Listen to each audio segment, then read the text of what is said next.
Yeah, I think it's this one, so just what you got when everything's on that.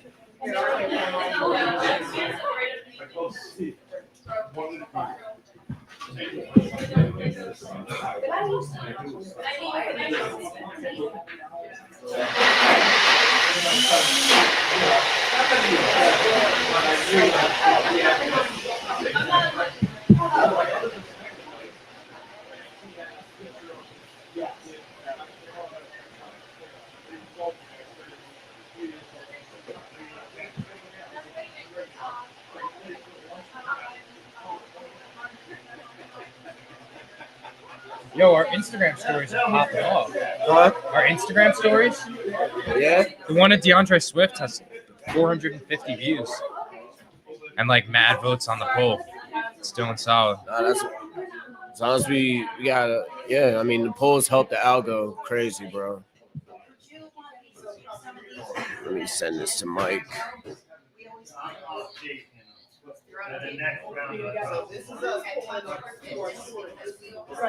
Did you get that press kit? Did you get the press kit? What do you mean? No? I'm in the message with Zach, yeah. Get rid of the cam that he's blocking right now. Just hide it.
We're at this.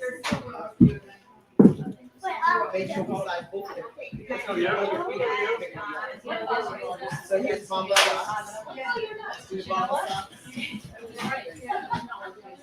So they're picking out this. Oh, smart. You got a menu.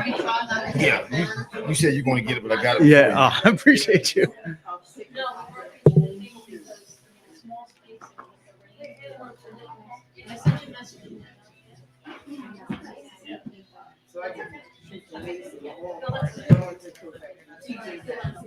Hey, Christy, if you want to join us, you can. That would be awesome.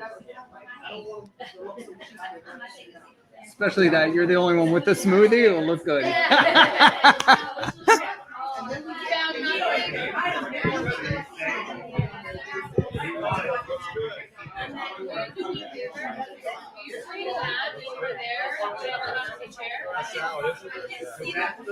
Testing two. You sound good? Yeah, I can't really hear myself. I don't know if that's because my headphones are down or if that's because everybody's making a lot of noise. And you could hear me though? Yeah, I can hear Or you. okay.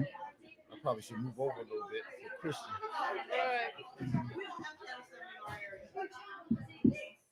Am I putting these on? Can everybody hear each other? I hear you. I All don't right. really hear myself, but it's okay. That's weird. I could hear myself. So Yeah, I hear you. I can hear you. okay. I can hear you guys. You can hear me? Yes. I don't hear myself very well. What's up? It's a little low Yeah. on your own Yeah. mic. Yeah. Yeah. Who's working the interface? All right. Turn the headphones up. It's a one-man band today. One man band. So Okay. All right. sorry, We'll excuse you. everybody. We'll give you some grace. Took a rain day. It's raining. That's It why is my raining. wife is not here, because when it rains and the barometric pressure goes down, she does. She gets depressed. Hopefully, it's gonna rain some It's smoothies. sad. No, she does. She's home in the bed. Yeah. Yeah, she's It home in can the be bed. hard on people. I didn't realize that until I married her. When I married her, I'm like, "What's wrong with you?" It's raining. Right. She said, "When it rains like that, I'm really like, it's tough for her to get up and function." Yesterday I'm like, was "What really are you talking raining. about?" It was really Well, bad. because we play sports, so Well, nothing affects us. We can't allow things like that to affect us. I would say that, but yesterday I ended up in bed because I went up to the city to meet one of my teammates who happens to be a youth ambassador to the UN. So he's in town from LA for the week. So we Uh-huh. got lunch and I came home and I literally, my body temperature wasn't regulating. I had like all these blankets and jackets on me. I'm telling my husband, like, I can't regulate my temperature. I'm freezing. And then I ended up just passing out cold, like fell asleep for like an hour Whoa. because Well, my was that- body just needed to. Was that because of the weather, or was I don't that because know. of the trip I don't that you know. took during the day? I mean, it could be a lot of factors. Or maybe you didn't get any sleep the night before. Oh, I got sleep. Okay. I did get sleep the night before, but yeah, we did have a full week of recovery after coming back from the World Series last And week. see, that was probably a part of it too. Sometimes your body takes it a few days Yeah, before you really get. yeah. I mean, readjusted. it was a drive up an hour in the rain and then a drive home an hour in the rain, and that's a lot of focusing, and my brain Yep. can't do a lot of that Yeah. focusing. So I'm gonna get us started. I'm just gonna play some nonsense music. Once it stops, then I'll know to cut it up into an episode. You We're are just- running the show, partner. Yeah, we're just gonna talk smoothies, all these amazing charities, and then our lives. So that's it. Very simple.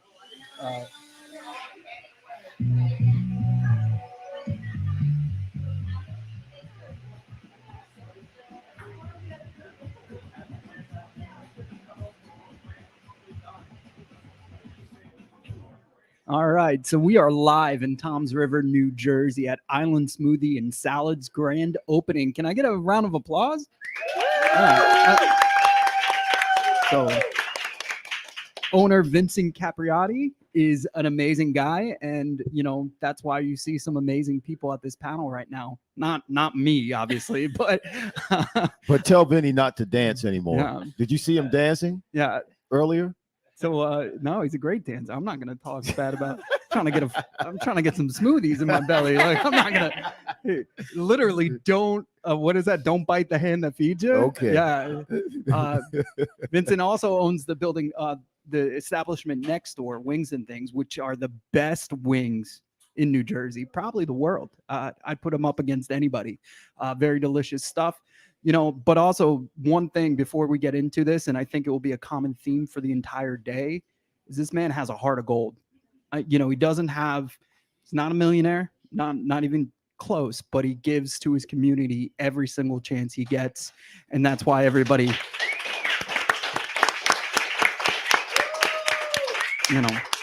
so I am very fortunate to have him as a friend, an ally, and I think we can all say the same. So, like I said, I'm here with Dr. Reverend Irvin FRYAR. Is that right? That's close enough. That's close enough. Yeah. Close enough. I know Irvin for two reasons. One, Vincent, and then also he also was on Fox Sports The Gambler with the Green Legion. Yes. A little different thing. I always laugh because that that's an amazing panel. Is that what you would call it? Amazing? No, the amazing that you could get any Controversial more than any amazing. content out of it, because there's like, it looks like the Last Supper when you guys are. I'm like, it's a radio nightmare. Yeah, There's like, right. and he always like, if one guy can't make it, he fills that void. But Quimby's nonstop, and if you don't know what the Green Legion is, it's a Eagles fan base. So really, I have nothing to do with it because I'm a Giants fan. But it's a traveling. You should have said that. Yeah, a traveling Eagles fan base. I think that's why I got the job, just to give the. It's called the Divide, so I'm the guy that's trying to make that division in Fox Sports. But they travel all over the world. And Irvin, this was your first year as a proclaimed Eagles fan, right? Yeah, really. I never really committed to a team. I played in the NFL for 17 years, but I never really committed as a fan. And started working with Green Legion last year, halfway through the football season, or the year before last, and then last year a whole season with Green Legion. And last year we went to the Arizona Cardinals game, and I got an opportunity to travel with the Green Legion, to travel with a bunch of the Philadelphia Eagles fans, and I went to my first NFL game as a fan and sat in the stands. Yeah, that was the first time I ever went to an NFL game and sat in the stands out in Arizona. And man, the fans, not because the Eagles were playing so well, not because they went to the Super Bowl last year, but I became an Eagles fan because of the Eagles fans. They were just tremendous. The camaraderie. You see someone that's an Eagles fan, if you got Eagles paraphernalia on, doesn't matter where you are, go Birds. It's phenomenal. It's phenomenal. And I love being a part of it now. And I love having declared that I bleed green. I love how go Birds could mean anything. Like, even if you're mad, you're like, go Birds. Like, you know what I mean? Like, it's the same word, but they could say it in so many different ways. They could say it to a Giants fan in the most condescending way possible, or they could say it to each other as a union almost, or So no, dude, there's nothing like Eagles fans for sure. Good, bad, or indifferent. Like, it's definitely a party. That Xfinity Live area is insane. They do football, they do baseball, they do their sports complex right. So without further ado, I'd like to introduce our third person on our panel, and that's CHRISTIE. What's up? How's it going? So you're Toms River native, right? That I am. Yeah. So born here, right? Yep. Well, born in Point Pleasant. Point Pleasant. Family always lived in Toms River. That's awesome. That's awesome. So and your story is so unique, but also like won your state champion as a freshman, right? Yep. That's amazing. Yeah. Swimming. For those that don't know, like that's I can't swim. So anybody who says they can swim, we're gonna have to teach you guys. Quite amazing. We're definitely gonna have It's to too teach much. you. It's hard. It's too hard for me. I have to work too hard. My daughter's amazing at it, and I have anxiety. I can't even watch in the pool, like when they're in there, because I can't do it. I don't know. I just feel awkward doing it, and like so like it's one of those things where I'm like, wow, it's like you're literally like a fish. So. Your life took a lot of twists and turns. You fell in and out of love with the sport, I would say, for reasons that obviously weren't yours. You had a car accident that unknowingly did damage to your brain, right? Yes. And then your son did something, and you want to share that with everybody? So I had several head injuries throughout the years, surprisingly, as a swimmer, not like a football player. You would expect it from a football player. But as a swimmer, I've had plenty of head injuries. And then in 2008, I was involved in a car accident where I was hit by a car that created this blood tumor that just grew in my brain for the next 10 years. And in 2018, I was at a ski slope with my son and my daughter, and we were having like a snowball fight. Bless his little heart, he had just turned 3. He picked up this sheet boulder of ice thinking like, oh, it's a snowball, and he threw it right at my head. And we didn't realize at the time, but it had hit me where the blood tumor was and caused the blood tumor to bleed. So driving home, I started feeling a little weird. By the time I got home from the mountain, I had totally lost all strength in my left side. We went to the hospital thinking that it was probably a stroke. Got put into stroke protocol, and that's when they found that my brain was bleeding. And I was paralyzed for, a full day. And there is nothing worse than them saying, pick up your leg and you just can't do anything, and there's no movement, and like something so simple. Even now I struggle with that when I'm asked to do things that I used to be able to do super easily, and it's difficult. It hits you. But so I was able to actually, speaking of football, my good friend from college, Myron Roll, now a neurosurgeon up at Harvard Mass General, got in contact with him while I was in the ER, and he was on rounds. So when he got back to me, he was like, read me, the abstract from the MRI or the CT scan or whatever. And I read it to him, and he was like, okay, this is what you need to do. You need to have brain surgery. If they won't do it down there, at NYU, come up to Harvard, we'll do it for you. So I was able to get in with the chief of neurosurgery at NYU. He did the surgery, and all I was focused on was getting back in the pool, because at that point it was, now early 2019, and we were, a year and a half out from the Olympic Games, and I had been training for Tokyo, and that was all that our goal was. Like, when do we get post-surgery to get back in the pool? Got back in the pool, and left side was not working correctly. There was, not a lot of strength, not a lot of coordination. So I was like, there is no way you are going to Tokyo. Like, you are not going to be that feel-good story. And, this, 28-year journey trying to get to the Olympics is now over. So went into a deep depression, decided, let's have another baby, fall into those roles that you have. Right. And watching the 2021 games, I, happened to see a Paralympian that I now call a friend. And, she had gone through something traumatic while she was a swimmer in college, and she made the switch over to Paralympics. And, now she's a doctor and all that. But I was like, okay, I guess I'm eligible. And then we started this journey into Paralympic swimming. So I was going about this not knowing that I was eligible. Once I found out I was eligible, I was like, all right, let's take it by the reins and let's go. And so Paralympic, for those that don't know, it's 100% athletes. They could beat the average swimmer 100%, right? Oh, it's yeah. very, very competitive from what I understand from it, and things like that. And also your brain injury has caused sudden death in other athletes and stuff like that. So so the what I had was a cavernoma in my brain, and that's actually what killed the runner Flojo. Yes. So she passed away in her sleep from that rupturing. And unfortunately, it's a community that you don't want to become a part of, but when you do, you find solace with other people who are going through it. And then sadly, you do have people that, you meet through Facebook who pass away.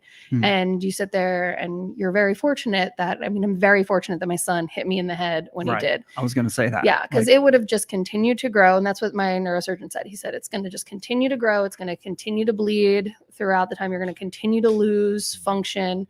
And so he was like, I suggest taking it out. And I was like, cool, I just needed a surgeon to do it. I'm ready. I wanted it out. But yeah, so we were fortunate that we found it so quickly, because a lot of times you don't know that you have these until you're in your mid 30s, 40s. And, sometimes they're inoperable. I was blessed with where mine was and where we were at. So, yeah.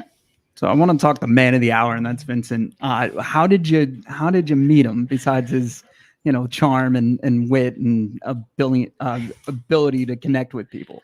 So I was actually at the Field of Dreams event that Vinny put together amazingly, which was the beer pong with Todd Frazier last year. You guys were there. Yeah, I was. And so I came just to, just as somebody who is adjacent to the Field of Dreams and what they do. I was like, I'm going to go and show my support, be a representative from, Team USA, and go there. And Vinny just came up to me and was like, hey, who are you? Yeah. And then, started chatting with him. And, I told him that I had gone to high school with Todd, so I knew what was going on, and, wanted to come out and just support. And so he was like, well, what can I do to help you? And I was like, oh, nothing. But then of course he does the Vinny thing, and he's like, no, we're going to do stuff. We're going to make people hear your story, because for us in the Paralympic movement, we don't get the media coverage that we deserve, Agreed. Yeah. And I was watching some of your highlights and stuff, and I was like, it's the Olympics. Like it's legit competition. Yeah. And that's the thing is, so a lot of people think that Paralympics is the paralyzed Olympics, but it's actually, the word Paralympics is parallel to the Olympics. And it was created in London by a doctor who had fled Nazi Germany. And he was treating spinal cord injured soldiers. And he came up with the technique of turning spinal cord injured patients, every so hours. And that's how people with spinal cord injuries then lived. And then he was like, oh, okay, I think there's more that we can do. And he started the first Paralympic Games. Within, his rehab facility, he would have them doing all these athletic things. And then he just grew this movement. And so, yeah, it's not the paralyzed Olympics, it's parallel. So it's athletes with disabilities who are still in that top tier. And I say, I was an NCAA, champion. I was an NCAA swimmer. I swam with Michael Phelps post collegiately. The hardest I've ever trained in my life is now, because I am going up against disability. So I'm having to adapt everything. I'm having to fit all of this training into different ways, figuring out different ideas and stuff. And it's the hardest I've ever trained. And that's not because of my age. It's, it's because it requires a lot more when you have a body that doesn't function properly. And so all the athletes who are in the Paralympic movement, like we do sometimes get looked at like second best. And, we don't get the same notoriety. We don't get the same respect as our Ollie counterparts. But, the more that mainstream media takes notice to us, the more that we can propel that movement forward, the better it will be for the next generations, So like I think about all the work that's been done so far for like progressing women's sports, all the work that Allison Felix has done to, showcase mothers, coming back from sports, but then like what the US women's soccer team has been doing the past, few years. That's the stuff that needs to now happen in the Paralympic movement. We need to start demanding equity. I always say that they're sitting there super excited about, now that they get scraps, they're like, oh, but it used to be so bad. And it's like, okay, but like that wasn't good then either. So like now it's like, we don't deserve scraps. We shouldn't be thankful for scraps. We should be like, yeah, I deserve the whole meal. Like, so, anytime that somebody wants to talk to me about it, I'm like, all right. Let's chat. So, and that's not like, thank you for sharing that, because like, it's not normal, like for somebody to want to, like, you have no reason, you don't owe us anything to explain your sport, but it's huge for us. And I think as a community, like I look at everything from the Me Too movement, everything going on in the world. I think of it as where everybody's like, oh, we're so divided and all this other stuff. I was like, no, we're taking the soil and we're turning it to make beautiful flowers grow for our children. I mean, I look at your story scares me as a dad. Like, honestly, all the other stuff that you went through in your life, and we don't have to get into that today, but as a dad, it scares the living daylights out of me, because I have a daughter and she's beautiful, but also somebody could tell her she's not. You know what I mean? Like as a kid growing up, I didn't realize I was as good looking as I was. You know what I mean? And if I did, I'd have a little more, I would have had a little more sense of self-confidence. And a lot of people want to tear people down to make themselves feel better. I saw something about cowards love when heroes falter. And that's so true. And it's, and sometimes it's human nature. So that kids don't know what they're doing. It's taught in a lot of ways, because when you go to kindergarten, I teach sometimes, I'm a substitute teacher. All these kids love each other. They're hugging each other, and somewhere down the road, somebody messes that up. And it's not a parent, it's a community. And so we need to do better. But Irv, you've known Vincent probably when he still had hair on his head. Yeah, he did have hair on his head when we first met. There's a sign over there. I'm looking at the sign. I didn't see it when I first came in. It says, all you need is love. Vinny is the quintessential example of that. And I'm going to say this, and I thought about this the other day, and I'm saying this not because we're here in Vinny's store, the grand opening, which are all trying to say nice things about him, because, that's what you're supposed to do when he's giving out free smoothies. But, I thought about this the other day. I've had some tough times in my life. And in those tough times, you find out who's with you and who's not with you. I don't know if anybody's been through anything here, but when you're going through tough times, that's when you really find out who's on your side and who's not on your side. And Vinny is one of the very few people, and I got one hand. I can name them on one hand in my life. I'm 60 years old now, that I know if something happens in my life and I need something, and I call him and tell him I need this. If he doesn't have it, he's going to help me find it. And he's always, always, always been there every time without failure. And that's why I'm here, Yeah. you know, paying back because it's a reciprocal relationship. But that's the kind of cat he is.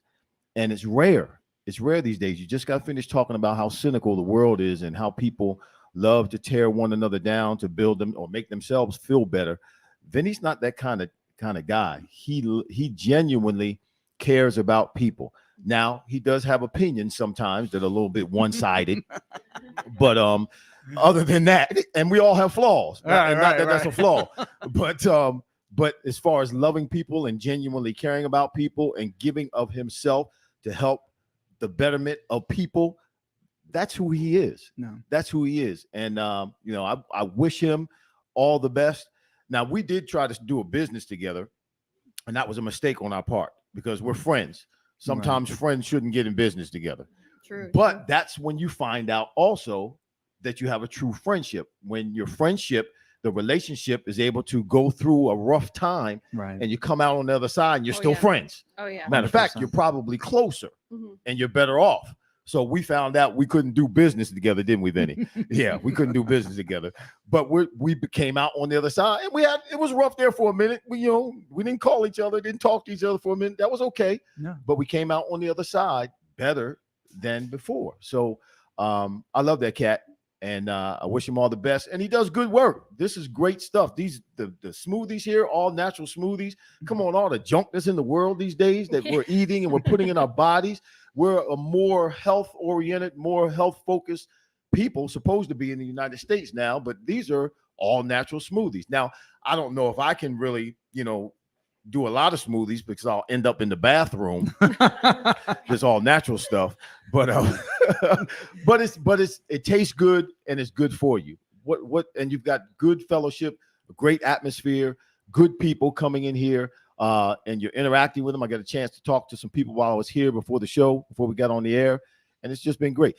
Chrissy, I got a quick story, real quick story. Chrissy was on my podcast. I have a podcast called The FRYAR Place, if I may. It comes on. It's on YouTube every Friday at 12 noon. Y'all go to YouTube, search The FRYAR Place. That's FRYAR. ER is a chicken. Search FRYAR, The FRYAR Place, and subscribe, please. But Christy was on my podcast a few weeks ago, and whole story, same thing, telling the whole thing. And it was amazing and a great story. So the next week I go out and I'm playing golf, and my friend shanks the ball real bad, and I get hit in the back of my head. Oh my God. With the ball. The first person I thought about was Christy. Because I'm thinking to myself, I'm like, okay. You've had a lot of concussions. Yeah. But I'm like, okay, is anything going to change? I wake up in the middle of the night, has something changed? Can I move my hands? Can I move my arms? I was thinking about you and using you as a gauge as to whether or not I needed to go to the hospital. Well, But good. We're spreading concussion awareness Yeah. here on all levels. but it was funny in my mind. It was not funny, but it was. I immediately went to you. I'm like, oh my goodness, that hurt. Yeah, but that's the thing though, is that it can happen just in an instant. That's another thing about the Paralympics is that you meet so many people who are acquired. I mean, yes, there's a lot of congenital athletes and stuff, but when you meet another acquired athlete who had a life prior to injury, you're in this weird club together where you're like, yeah, it just changed in an instant. Like my life was totally fine. And then the next day, everything was different and everything had to be changed. Do you think your life and how competitive you were was the reason why you were able to get back in the pool? Like, honestly, because you go in and out of the sport a lot because of things outside of the sport, right? So, but do you think everything from there led you to be able to do this? Oh yeah. I mean, I'm a firm believer of, bless the broken road and everything happens for a reason. I have that tattooed on my ribs. And it is, I say to people, had I not gone into that first car accident in 2007 and had I made the Beijing Olympics in 2008, I would have been done. I would have been like, I'm Olympian. I've got my rings tattoo. Like I would have been out and I wouldn't have been able to do the stuff that I'm going to be able to potentially do in life. And so I feel like everything was kind of like stop and go, because it was like it would give you enough to be like, yeah, I still want it. And then it would take it away. And then you're like, oh, I still have that drive, that desire. So it kept pushing me back and back and back. And I mean, when I did have my brain surgery, obviously I was training at the time for, Olympic trials. And my doctor said, this is the best time for you to do it because you have so much function. If you continue to lose function, you'll probably not have as much. So I am lucky that we got it removed when we did, because we preserved as much function as possible. But I definitely think growing up an athlete and that desire to, constantly do something great, I mean, because when you do have a disability, you lose a lot of yourself. You lose a lot of, what you think you can do. Right. I mean, I wasn't able to drive for, over a year, and I had to take buses to get my kids to school in the morning. And that was like a whole thing. I still have to rely on a lot of people. There are times when I can't, get up my stairs. My husband has to carry me up. But you lose a lot. But that could be a good thing. Yeah. I mean, he's got a bad back, so, Okay, so we don't want to put him It still could too be a good much. thing. Yeah. I'm the kind of husband that if I have a cold, like the whole world's ending. You know what I mean? So Yeah. I'm a Wow. baby, man. I can't help it. So I couldn't imagine going through that, being at the, Yeah. like you said, you were training with Michael Phelps. Yeah, and, like, it's an ego check. It Yeah, is definitely an ego it's check. tough. But I'm but- also like, oh, it's raining outside. I'm not going to go for a run. Yeah. Like I find any excuse to not. Yeah. But I'm a hard worker. I just don't work out. But I would say that that winning mentality, I mean, I grew up here in Toms River. Yeah. We are Little League Baseball Nation. I mean, I played baseball growing up. I was on the 97 10-year-old all-star team. Okay. So a year before the Beast from the East went out. But so I played baseball growing up, and I was the only girl, and it was always, I got to be the best. I was a really good soccer player, did 3 varsity sports at South. And then at my other high school, I did 3 different varsity sports. So I was always just that desire to do something great. And now after having, a disability, I do think that athlete mentality is what got me to be able to persevere and come back and do this now. Yeah. So I want to get into some of these smoothies because I know some of you in the Very audience good. have benefited from Vincent's kind heart. So we have Ocean of Love, which is a strawberry, banana, yogurt, almond milk, and guava, right? Guave? Yeah. Yeah. Mhm. But the most important thing about all these smoothies is the fact that there's a dollar going to these charities each time. And do the math. Like, we all know how expensive fruit and everything I just said right on that, like the profit margins don't add up. Vincent's doing this because he's a kind man, and he's trying to get the community to rally around all these great causes, and also obviously help a good man in his business. So we also have the vet work, which is blueberries, banana, yogurt, almond milk, and Nutella, which sounds delicious. A need we feed, a acai, banana, acai. I always say it wrong. That's Like, all I right. I wasn't going to help you. Yeah. That's why you got Good your luck with wife. that. That's Yeah. why you got your wife Yeah, here. right. Just checking you. Thanks. Banana, strawberry, coconut milk. Dine on Us, which the first time I met Mr. Irvin Fryer, Dr. Irvin Fryer. Man, just call me Irving. Stop all Yeah, that I'm foolishness. sorry, man. Like, Let's just call him Doc. yeah, there you Doc. go. Okay, Oh, all right. that's kind of great. There you go. See? Yeah. Yeah, see, She's Go awesome. Back to the Future. I like Doc in the house. We should all start a podcast. Dine on Us, pineapple, green apple, spinach, yogurt, vanilla extract, coconut milk. Then For the Soul. I saw some of you guys out here today, right? Yeah. So what for the Soul, for people that don't know, do you want to grab the mic real quick and explain that? Anybody?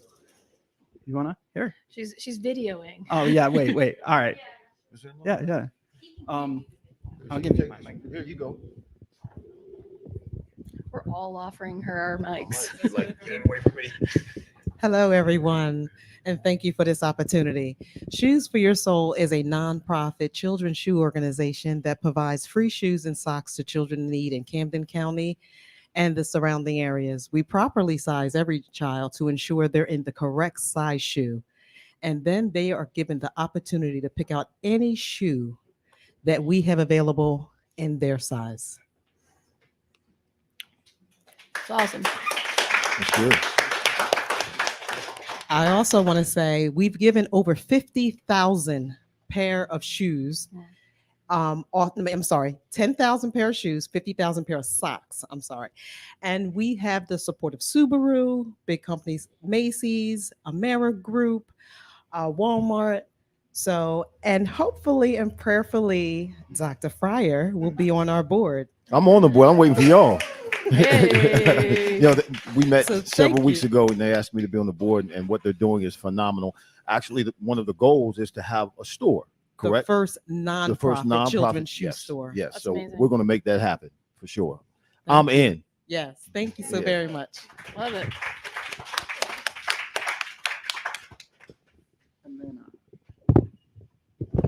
So the next smoothie, and if correct me if I'm wrong, if Vincent's here, this is the one that started it all, and it's near and dear to Tom's River, the Gavinator. There's Gavin right here. Hey, Everybody What's going on, Gavin? Gavinator.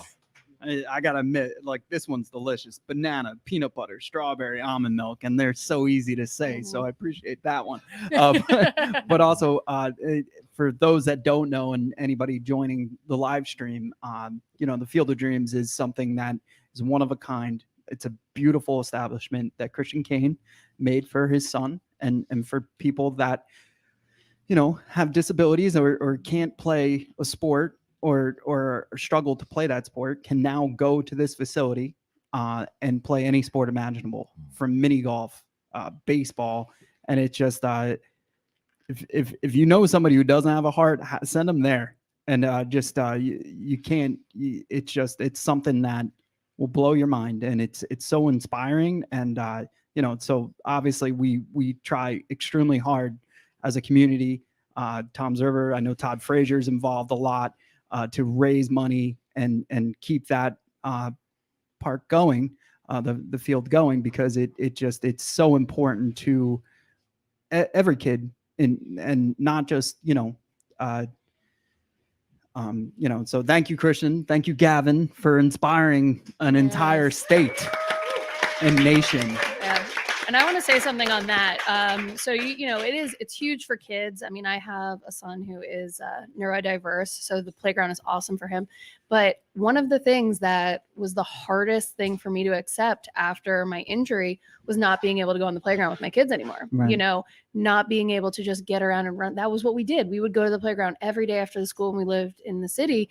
And now that's just not feasible for me. I'm usually using my wheelchair, and playgrounds are not accessible. We go to Field of Dreams, and I'm rolling up with them, and it's amazing for parents. Christians have grandparents who can now take their kids to the park. I mean, it's an amazing facility. Well, Christian, correct me if I'm wrong. A day like today, at like a Challenger League or something like that, you wouldn't be able to bring Gavin, right? Because the field would have been too wet. But if it was the Field of Dreams, Gavin would be able to play tonight without a problem, right? Other than the wetness. But correct. Yeah. First of all, thank you, Dr. FRYAR, for giving me your microphone. But yeah, you're right. That's what the complex is all about. It's allowing everything to be accessible, no matter what your age is or what your special need is. We kind of make the playing field level. And I think what we've been trying to prove people that, hey, listen, just because you have a disability or because you suffered a stroke doesn't mean that game's over.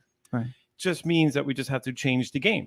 And that's what we did that's what we, Mary and I created at the complex. We created a complex that allows those of any age or of any ability a place not to be stared at, but to know that on a beautiful sunny day, you don't have to stay in your room or in your house.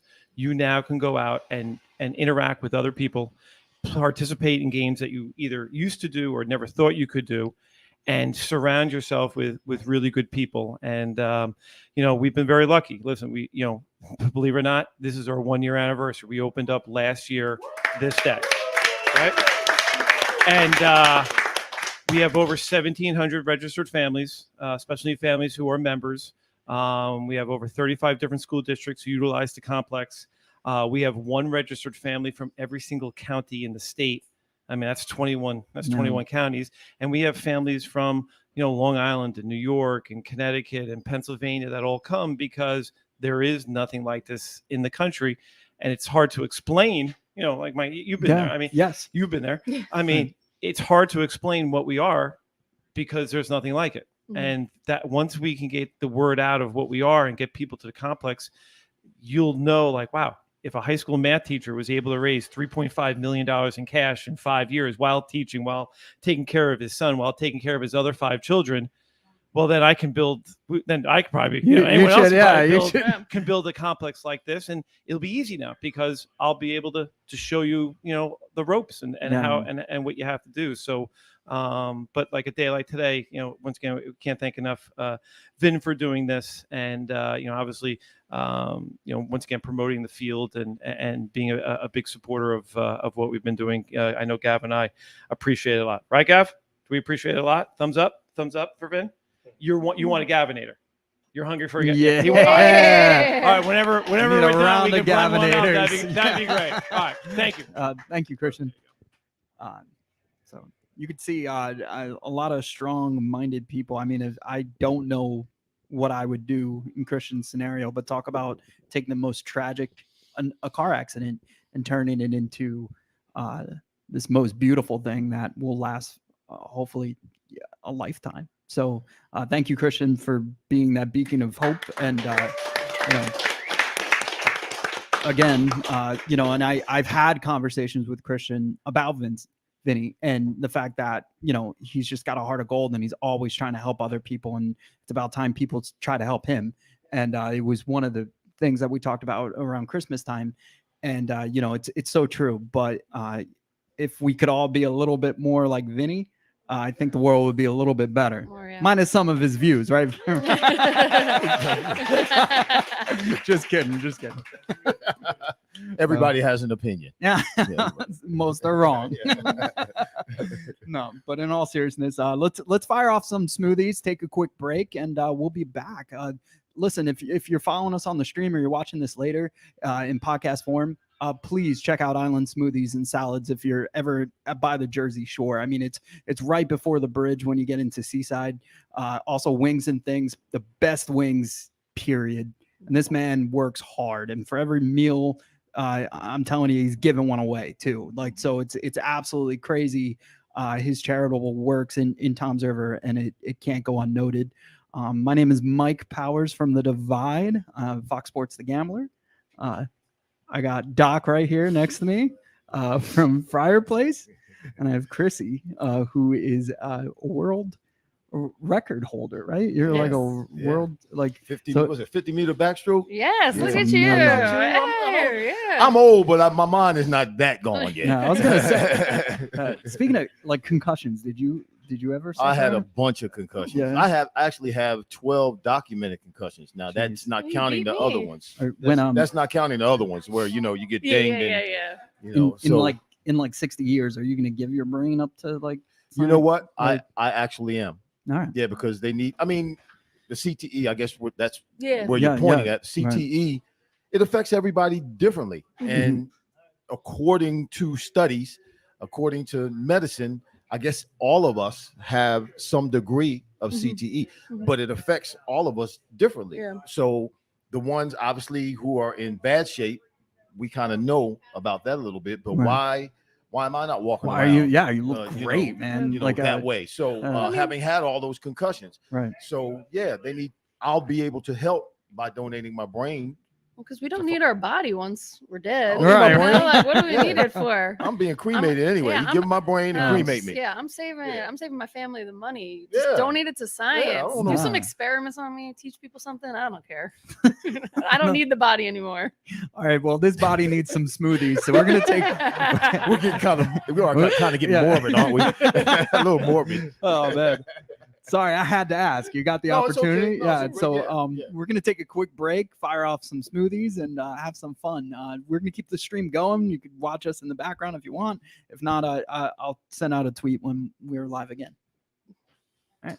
Thank you, everybody. Yay.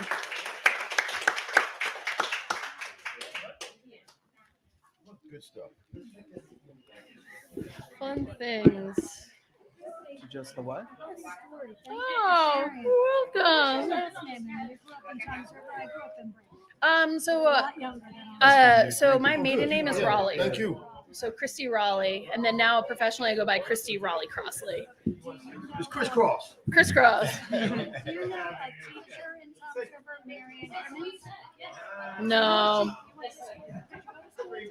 So I went to hi. So I went to Westover, then St. Joe's, then back to Westover, then Intermediate West before it was North, and then I went to South for 1 year.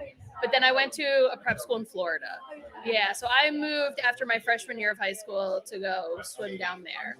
So yeah, so I went to South for a year. So that's how I know Todd. We 1 year lockers next to each other. Yeah, super fun.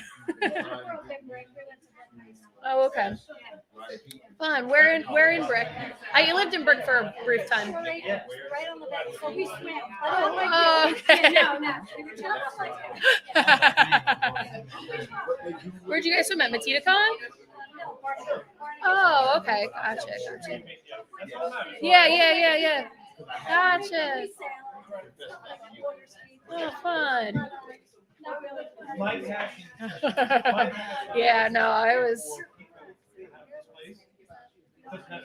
So when car accident in 2007, I was hit by a drunk driver while driving. Like I was in a car. That happened in Tallahassee. Then a few months a year later after that, I was actually hit by a car at the Toms River High School South parking lot. Yeah, so they used to do this thing where the kids would sleep out the night before graduation. So my sister was graduating high school. She was at the school and she was sleeping out. My friend and I had gone to my other best friend's house, but she had Lyme's disease and she was like super tired. So like I had just gotten home. So like we wanted to still catch up. So we went to the high school because I was like, oh, there's kids on the field. Like I can leave my sister's, because I was driving my sister's car. I was like, I can leave my sister's car there. She could take it home. My friend could drive me home. So we're just hanging out, sitting on the hood of my sister's car. My sister and I look identical. A bunch of juniors thought I was my sister. They came and they were wearing these masks that were like see-through but had like the makeup on it, and they started throwing what felt like rocks at us, but they were water balloons that weren't like totally filled up, so they were just like throwing at them. My friend was covered in bruises after it, but I ran after them because they like all ran back towards the baseball field to like hide or whatever. And so I get on the phone with the police and I'm like, we were just assaulted at Toms River, High School South by these people, and I'm giving a description. All of a sudden a car comes at me and I ended up on the hood of the car and then on the windshield. I don't remember being on the roof of the car, but apparently I was. And then I flew up in the air and came down on my head. And I was still on the phone with the 911. I was like, I was just hit by a car. We need an ambulance. And then I like handed the phone to my friend. And I was just like laying there in a puddle of blood. And yeah, so I had to have like, I forget how many staples in my head. I had messed my knee up, my shoulder. And yeah, they found the kid. They found him. No, he ran. So, and like, oh, was he? Oh, I'm really sorry. Whereabouts in Brick? Okay. Oh, okay. And did they ever find the driver? Oh, okay.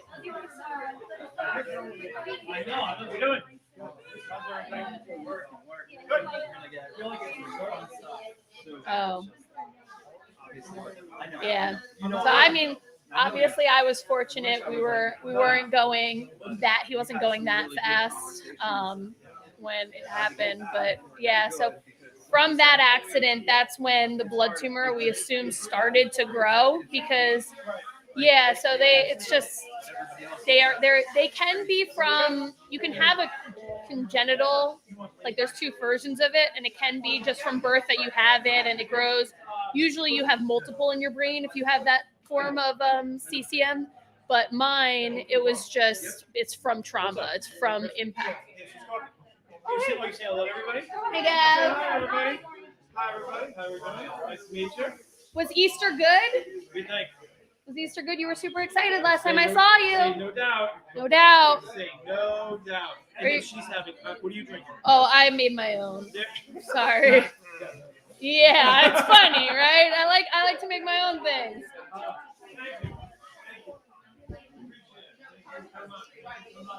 We're on our way. All right. But yeah, and so then just crazy things happen. So yeah, definitely. And I mean, it was such a, like, cause I guess the initial trauma, you know, I think because I had to be like in a leg brace that I wasn't like you didn't realize, and then you're just like, oh yeah, I have a knee problem from that side, and so you just like kind of don't, like, I didn't think to like get neuro rehab after that. And then, you know, I have video of me in like 2012 at NCAA's, and like you could see me walking up and my foot's turned in, and like you can see when I'm swimming my elbow is dropping on the one side, and like things that we didn't even notice because it was such a gradual thing, because the tumor was just growing, and as it was growing it was killing the tissue around it. So like you're slowly losing ability, but you're getting older, so there's always something that's you know, you can attribute it to, that you're like not thinking, oh, it's from this then. And then when we found out, obviously with this last one in 2018, then we were like, oh, okay, well, here's a big thing. So no, the hospital that I went to initially was terrible, and I was up at Jersey City Medical Center, and yeah, exactly. And the hospital that I went to when I got hit by the car was Community. Exactly. So when you're talking about how they didn't do anything, yeah, it's the worst. It's the worst hospital. So that's why when that initial car accident happened in 2008, like we had no idea what to do afterwards, because it's Community. Like, you're at a terrible hospital. Yeah, well, I remember my foot was dropped, which foot drop is indicative of a brain injury. And they asked me about it, and I was like, oh, I'm just relaxing. I'm just tired. But like, why didn't the doctor go, no, we have to do more on this? You know, like they did a head scan, but they didn't do a full cervical, like they didn't do a full spine x-ray. Like, there was just a lot not done at Community. And so then, you know, 10 years later, you're like, oh, we should have done all those things. It might have saved something. You know, the tumor wouldn't have gotten as big, maybe.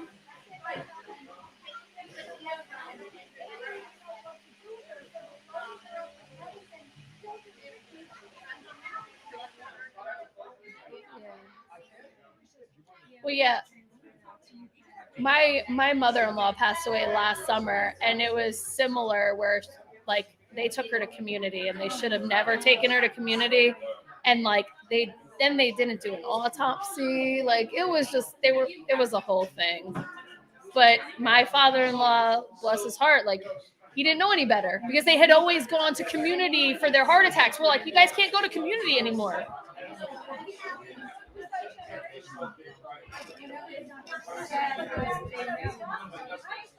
Yeah. Yeah, you have to advocate, you know, you have to do that. And so like that's like now my two little ones, they're medically complex. So my son, he's neurodiverse, but then he's also got lung issues. And then my littlest one, she's got all sorts of rare conditions. So we're at CHOP like all the time. But there, I trust them. When they say stuff, I'm like, no, okay, that makes sense. Because they're going to sit there and they're going to explain every little thing and why it should be. And you're like, oh, okay, I don't need to ask all these extra questions because you're already giving me the info. So yeah, definitely having a good hospital is definitely paramount. Yeah, so I ended up, that's where I got my my brain surgery. And then unfortunately, I was misdiagnosed in the hospital initially at Jersey City Medical. They said I had a seizure. They weren't thinking traumatic brain injury. They were thinking seizure. And that was what they were attributing the paralysis to, not the brain injury. And so when I first got pushed out of neurosurgery, they gave me to an epilepsy doctor. And he was like, we never had a documented seizure. So like I saw him for 2 years and finally he was like, Christy, I don't think that I can treat you. Like your problems are not, they're like head trauma, neurology. Like I specialize in epilepsy. So then I started seeing a neurophysiologist, and then we moved from there. And then actually I'm getting a new doctor now up at Kessler. So yeah. Because I need a physiatrist, and so Kessler is the #1 physical therapy institute in New Jersey. You might as well. Yeah.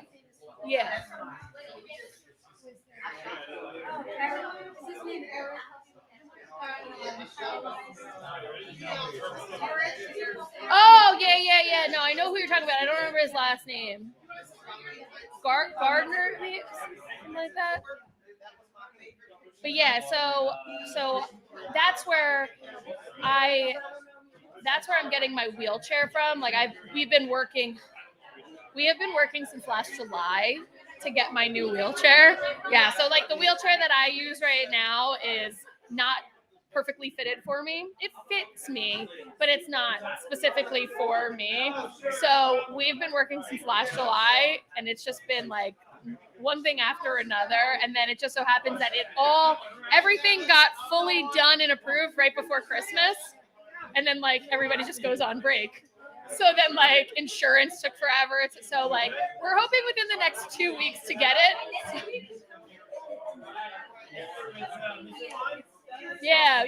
So everything's paid for. We're just waiting for delivery now at this point. So it's just been like one thing after another. Yeah. So I'll go up to Kessler too, because they're who helped. Like I said, they're who helped me. Initially, the reason it started was in July. I met with the wheelchair clinic at Ocean Medical in Brick. Yeah.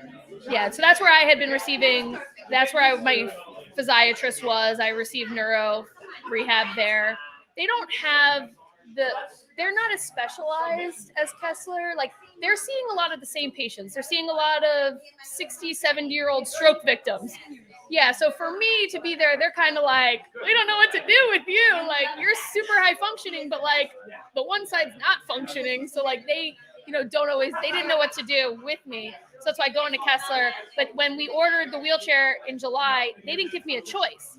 They were just like, okay, this is the wheelchair we're going to give you. And they fitted me for like a Quickie 2, which is like a folding wheelchair. And it looks a little medicinal, like I was like, no, I want like a rigid chair. Like I want something that like, I didn't know I had a choice. And they're like, oh, well, we don't have those here. So then like, they're like, contact Kessler. So I contacted New Motion, Quickie. Like I had all these representatives at my wheelchair clinic finally. Cause like, they were like, oh, yeah, we want to help you out. The New Motion sent their like regional director. Quickie sent their, regional guy to come. Yeah, they were like, we want to make sure you have the chair that you want, because they also know that chair is going to be televised, like that chair is going to be on TV, like that's good. Yeah, they want to have a chair that I like at the games, So we're working on it now. So hopefully we get it soon. But I'm super excited about it because it feels the first chair. I was like, I got to pick the color on it. That was it. Yeah, that was it. I picked blue at the time, but my new wheelchair, I got to pick everything. I got to pick the height of the seat in the back, the dump that we had, the cushion. Like I got to pick how high the struts were, the wheel clearance on it. Yeah, we went through every single thing, and they were like, what do you think on this? And then they had different chairs there for me to try, different heights and all that stuff. Yeah. And so Friday, they just announced that the World Championship team, and so I was named to the World Championship team. So that is, thank you. So that's July 31st to August 6th, and that's in Manchester, England. Yes. So So we're working on sponsors. Like I was saying during the podcast, is that it's really hard because we don't have that mainstream media. So to get people to sponsor you is like a lot of people are. What's our return? What are we going to get in return for this? And so if they're not seeing you as marketable or beneficial to them, they're kind of like, yeah, don't what can I do? And then unfortunately, a lot of companies that do work in the sports world are ableists, and they don't view Paralympics as the same, because how can they view us as the same if media is not giving us the same coverage, like, yeah. And I mean, it's building blocks, but I mean, so I broke the world record in Italy last month, and yeah, thank you. Oh, were you? Whereabouts? Oh, okay. So I was in Lignano Sabadorio, which is like an hour west of Venice. So I flew into Venice, and it's like an hour. It's like a beach town, but like it wasn't warm, so like it was empty. So it's like the Jersey Shore, it's LBI during the winter. That's how it was. It's just dead. But yeah. So when I was in Italy, I broke the world record. I came home and like. You think maybe like swimming outlets would contact you, like maybe write an article on it, contact you for a comment? Nothing.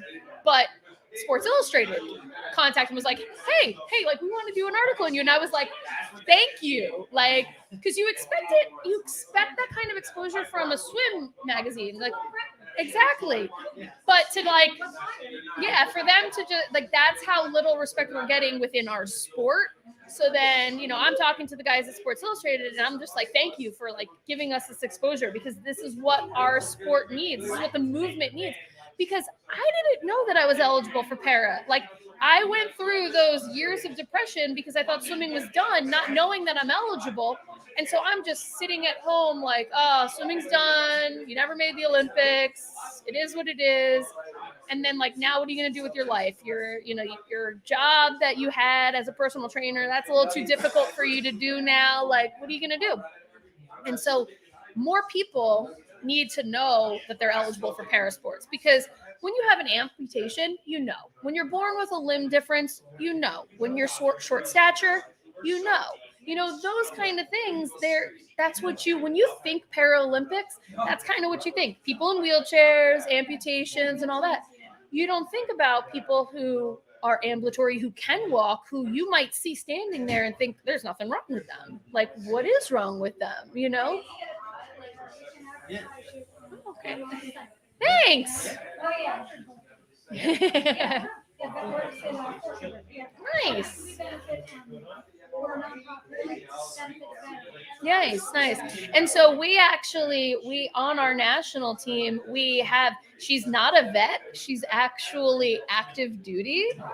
Yeah. So she's the first ever soldier to be injured in combat and become fit for duty.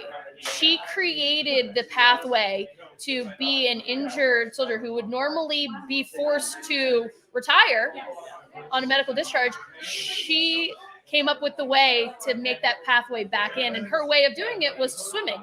And then now she is herself a world record holder, all of this. Yeah. And so she has an amputation now. She originally had hurt her hips, but then she ended up amputating her leg. But she is in charge of all of the athletes that are stationed out at the Olympic Training Center. Like, that's her post. Like, so her name is Ellie Marks. She is awesome. She's friends with Prince Harry and Meghan Markle because she does the Invictus Games. Yeah. So we love her husband's a vet, and he has. I should get you guys in contact with the organization that he works with, because they work with TBI, brain trauma, and all of that stuff. I forget the name. I could look it up. But that would be a good resource for you to then pass on to them. Like, hey, like, check this out, because he's always telling me, he's like, you got to get your husband, and I'm like, Mason, he doesn't want to work on his trauma right now. Because my husband's a cop, so he's like, he's a Hudson County Sheriff. Yeah, where's your son in a cop at? Oh, okay, nice. Nice.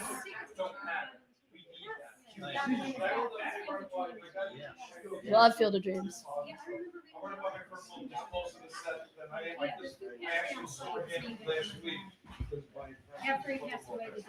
That's awesome.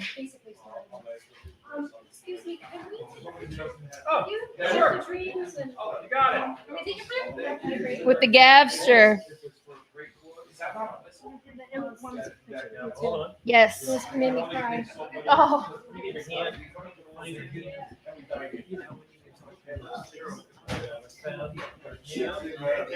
Yeah, so I have a friend. One of my very good friends has Chiari, but one of my biggest competitors has Chiari. And do you? Oh, okay. Well, then you got to send me that picture because then I'm going to send it to her because anytime that she finds out somebody who has Chiari, it's like exciting because it's that many. And so she's very fast, and in our world where you're very fast and you have an invisible disability, people tend to question whether or not it's true and can it really be that serious. And so like when I was talking, and she's Brazilian, so she only speaks Portuguese, so when we talk through Instagram, and it translates for me, so it immediately translates into Portuguese for her so that she can just read it in Portuguese and then it'll translate it back to English for me. But like I was saying to her, like, great job. And I think at first she was kind of like, oh, like this is my competition coming at me. And then I was like, no, my best friend has Chiari. Like I know how. And she was like, really? It's so rare. And I was like, yeah. I was like, but I know how bad. Like, and she instantly, her guard came down, and she was like, okay, this is a friend. This is not somebody trying to discredit me. This is somebody who knows how it is. Because she went from not needing mobility aids to now she has to use a wheelchair, a mobilized scooter to get around. And that's the thing with Chiari is that it can just keep progressing. Yeah.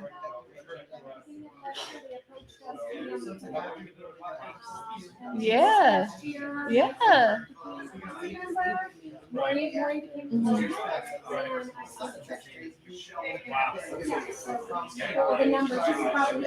Yeah, that's a lot. A little bit of math. Yeah. So that's what I do. I do all the grant machines Okay, yeah. Yeah. Yeah. I'm hoping that I can everybody anywhere between. Yeah, but you get it. Yeah. Yes. Yes.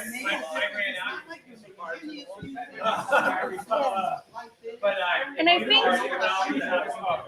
think for a lot of us who have these invisible disabilities, we tend to mask so much, and we try to put that ego on of like, no, I can do it all myself. Like I can do it. We were in Minnesota this last week, and I was there with my best friend, she's my assistant coach. So she was there functioning as my coach. For the first 3 days, it was just her and I. And I felt weird asking her to do things for me. And it was like things I needed, but I wasn't able to say, I need this from you because she's my friend and she knew me before. She was actually there the day I got hit by that car. She was the person I handed the phone to. But so to ask her is hard. And then my husband showed up with the kids for the second half of the trip. And all of a sudden, like I snap into like, okay, this is easy. I come out to the car with my wheelchair and I just get up and get in the car because I know he's there to put my wheelchair because we've got that system. Like I know that like in the middle of the night, if I need to, he's helping me get to the bathroom, and it sucks being like a 35-year-old super sufficient person to have to admit, yeah, I need my husband to carry me upstairs sometimes. Like sometimes I'm not going to make it to the bathroom. Yeah. But I think that the more open somebody who has a platform can be about that, the easier it is for other people, that when you hear it, you're like, oh, okay. And that's where I'm at now is like, I'm just going to be overly open with people so that anybody takes something from it and they're like, oh, okay, I can take that. Yeah.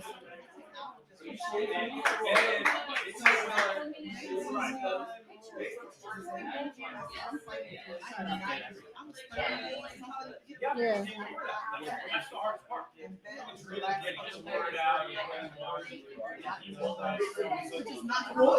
Yeah. Yeah. Yeah. Yeah.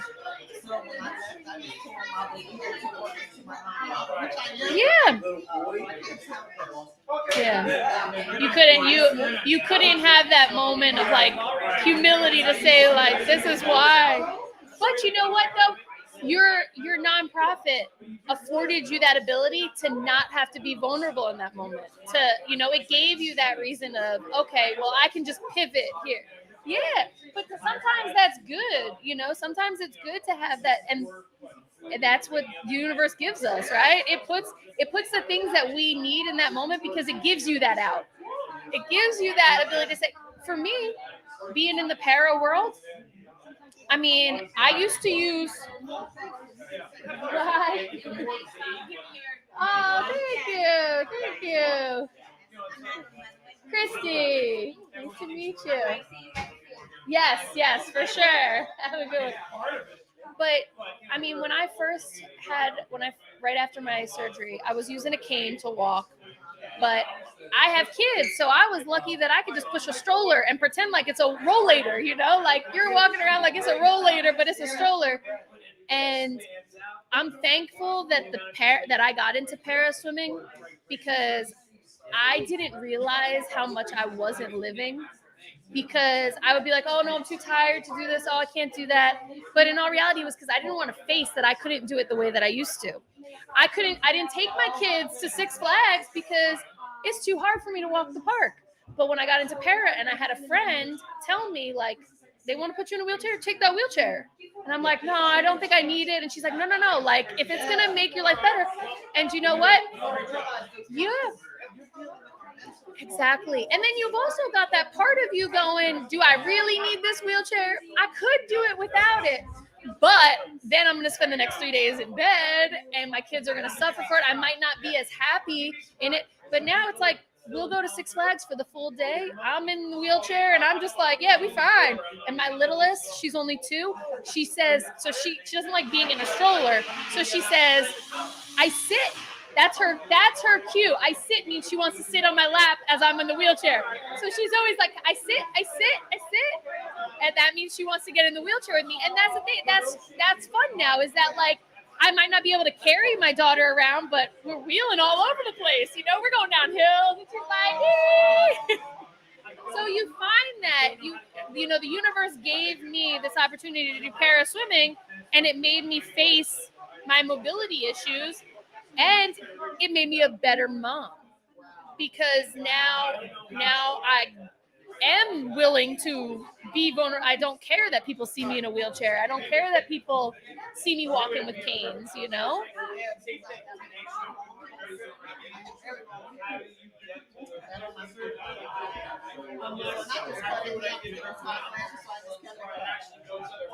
I was bald for 2 years after my surgery because I shaved my head for my surgery and I just kept it. And I was like, yeah, here's where the dent is. And then now the hair's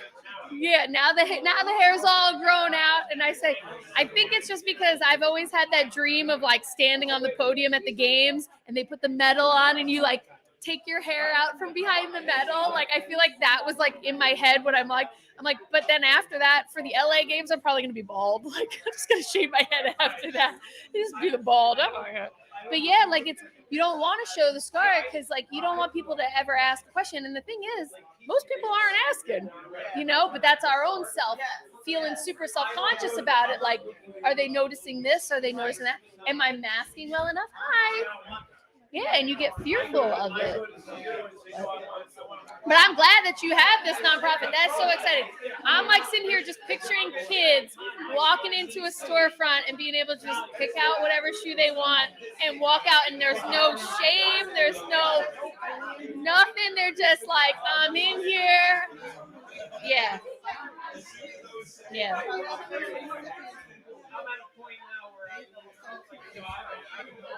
Yeah. Yeah. So now, have you talked to any of like any of like the Sixers or even the Knicks guys. Yeah. Yeah, so now we're building our board. Mhm. Yeah. Building our board. Because all you need is one basketball player that's got a Nike contract, and then you've got a Nike contract. You know?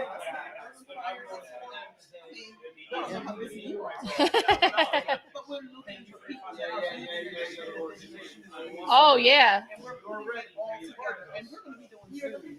Mhm. Different meetings, it's gonna be in person. Yeah. You know, because everybody's doing Zoom now. Yeah, it's more efficient. It's just, I mean, yeah. I went to school for business and economics, and I'm like, the Zoom model just makes sense. Because one, if you're not wasting capital on an actual physical building, like you're saving overhead. Like, I don't understand. And I get it. People are like, oh, productivity. And that's just you not being a good boss. If you don't have employees that can be productive without you micromanaging them, you're not a good boss. So, oh, thank you. Thank you. Sure.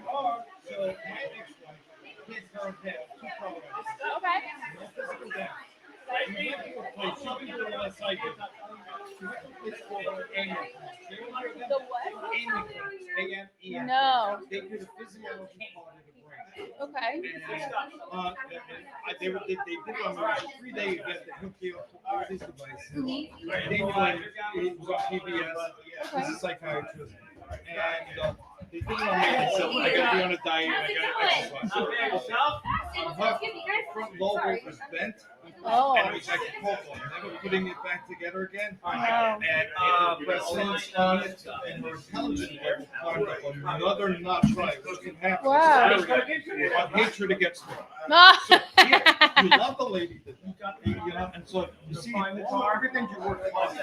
And the next thing you see it again. Good seeing you. Yes. Anything you need. Bye, Dad. Have a good one. Nice meeting you. Take care. So,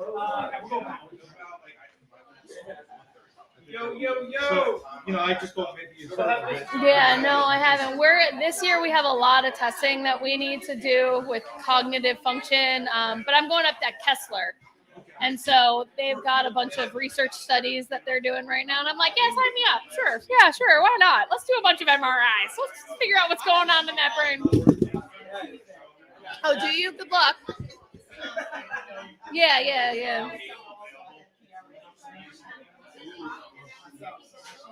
Don't say I had. You still have. It's a lifelong thing. I know for you, you're probably like, I want to put it in the past. I'm past that. It's done. Yeah. Wow, you are a survivor. One.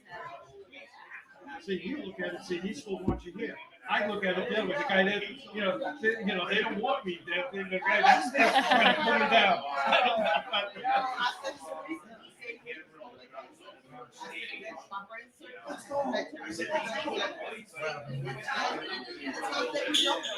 Oh, yeah, for sure. Listen, it's always about paying it forward. Yeah. Look, I had more money than you can think about reversal. How do you pay it forward? Yeah. Look, you practice what? How many days do you practice? 7. Yeah. I did not swim this morning though because my daughter was up all night last night. She was literally up all night. I'm looking at my Fitbit and it's like red. Yeah, we didn't sleep. But you get it. Yeah. To do it, you had to. Oh, yeah. You need 2 things. You need the right size.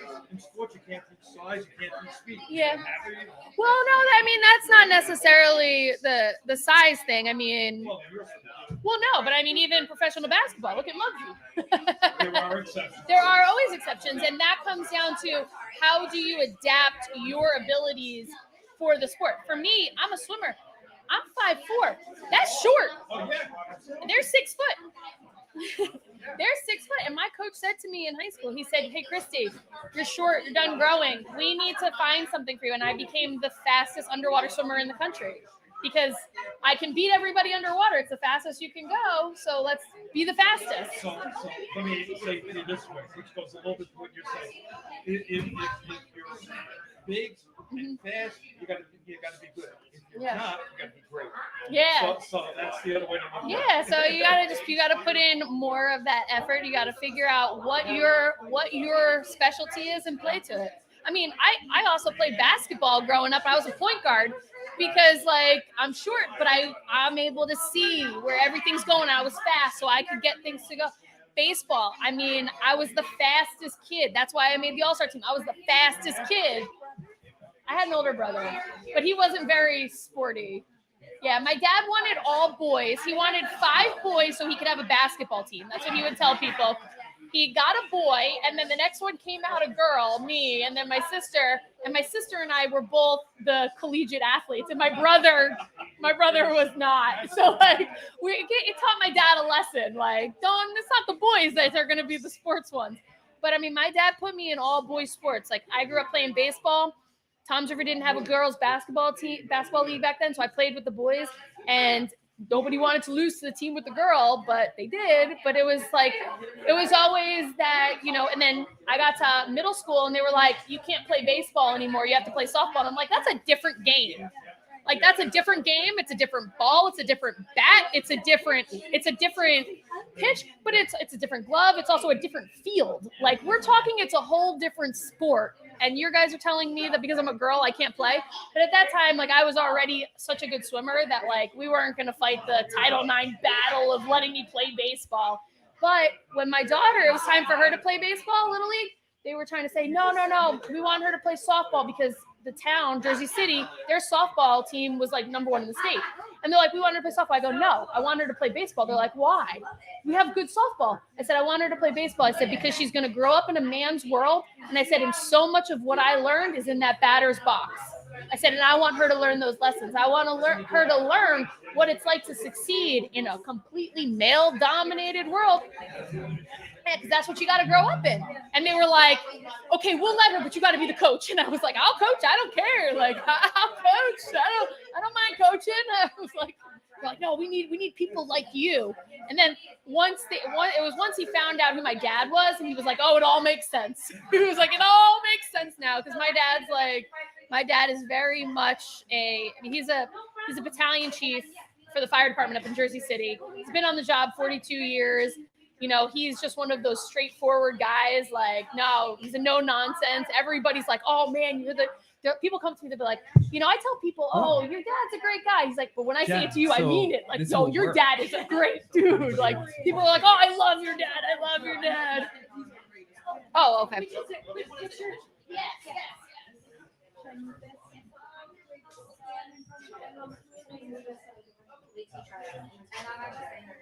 Yeah, sorry. So you submit the receipt, your insurance. We don't do it directly, but a lot of insurances, if you submit the gym, they should be able to. Oh, absolutely. I literally look at the different I do it. The girls are not. But absolutely. Yeah. Okay. Thank you so much. You're welcome. Yes. Thank you. Now, do you guys have a card on me? Yes. So that I can get that information for you guys.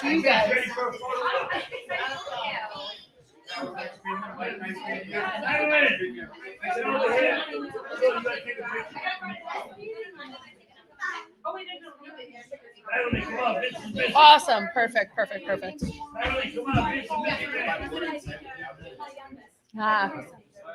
Lucky you. And where they all went to Brick? Oh, okay. How old are you guys? Oh, how old? But no, how's your oldest? At Red Bank Catholic. They play football? How old's your middle son? I'm trying to think. He might know. My cousin. So my cousin played at RBC 1 year, and then he went back to Middletown South. Timmons. Joey Timmons. Played baseball and football. I want to say he's like 25 or 26. I have no idea. Maybe. I mean, we used to go to the games every Friday, but I was not invested in the administrative part. I was just like, "Where's my cousin? Oh, there he is." Oh, yeah. Thank you, Ben.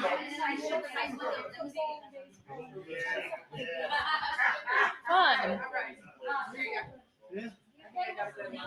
Yeah, I came from a baseball family. So my dad grew up playing baseball, but he swam in college. He was a All-American record holder too. He went to St. Peter's University. Yeah, so he's like in the Hall of Fame there. Yeah. So swimming was in the blood. But he played baseball growing up, and then one of our cousins is a famous baseball player, and then Derek Jeter. Yeah, it's my dad's cousin. Yeah. So yeah, a little famous, just a little. We're diehard Yankees fans, but like if you ever hear like I mean, they did the captain on, I guess it was like ESPN Plus. They did like a whole thing on him. But like in it, he talks about how his like grandmother was a diehard Yankees fan, and like when he would go stay with her during the summers in Jersey, like she was a diehard Yankees fan. Well, yeah, that's our family. Like we're diehard Yankee fans. So like we grew up. Yeah. So my dad would like, and my uncle, mostly my uncle. My dad he's not a big storyteller, but they would say like, they remembered going to their aunt because it was their grandma's aunt was his grandma. So like they would go over to Aunt whatever her name is house, and like they were like, yeah, we remember there was this little black boy there, and we're like, who is that? And they're like, that's your cousin. And they're like, wait, what? Like, because they're coming from the city where it's like everybody's just white and stuff. Yeah, and then like on the other side, so then I've had a couple other like distant cousins who've pitched in the majors, and then I don't even know, like their names would escape me. I never met them, but like it's a situation where like my uncle will be like, hey, your cousin so and so is pitching today, and you're like, oh, okay, cool for him. Like I don't know him, so like whatever. And then on my other side, on the maternal side, my mother's cousin, he was a minor league baseball player, Bobby Kelly. So yeah. So he's older. Yeah, he's an older guy. He owns a bar he did own a bar up in Jersey City, and it was like all like baseball themed and stuff. Because he got to the high minors, but he never made it to the majors. But like, so baseball is just like on both sides of my family. So we just like grew up playing. Yeah. You want to tell that later?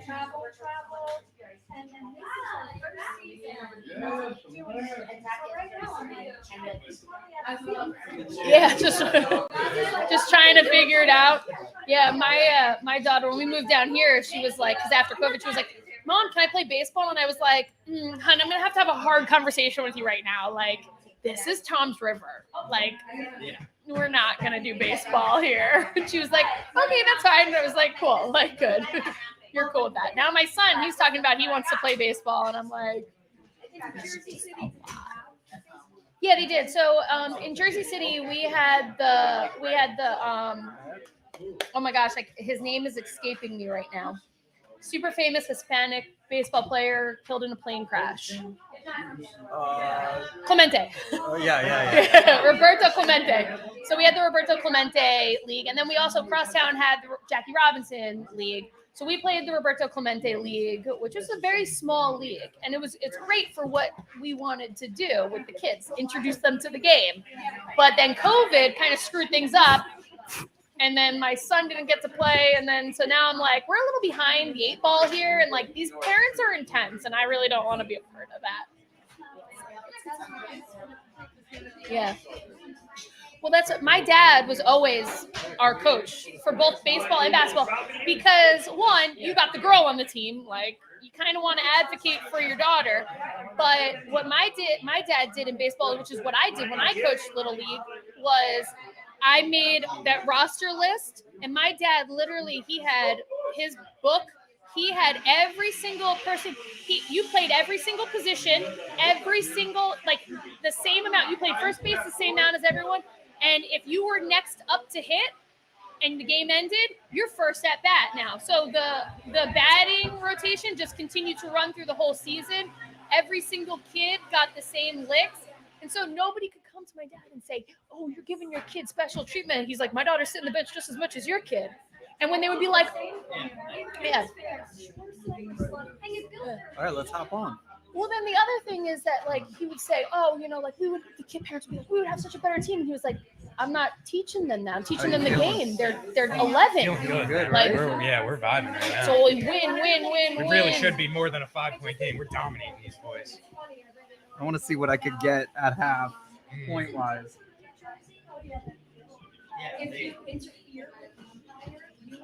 I'm actually gonna log in the DraftKings right now. How hard it is. That's great. You need me to move? Thank you. Thank you very much. Yeah, so this town forces argument that happens to umpire a little bit. It's great. All right, up 5. That's it's hilarious, but also it's not realistic because it takes a lot to become an umpire. Right. Then you're gonna keep your mouth shut. Yeah, exactly. So I love it. I like the move. I love the move.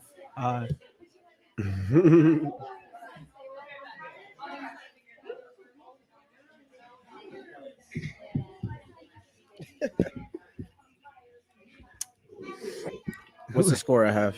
55-50. Jeez, I'm gonna try to see on DraftKings what I could get as points at the half. It might be like Knicks minus 12. No lie. Yeah, it's like -5 right now.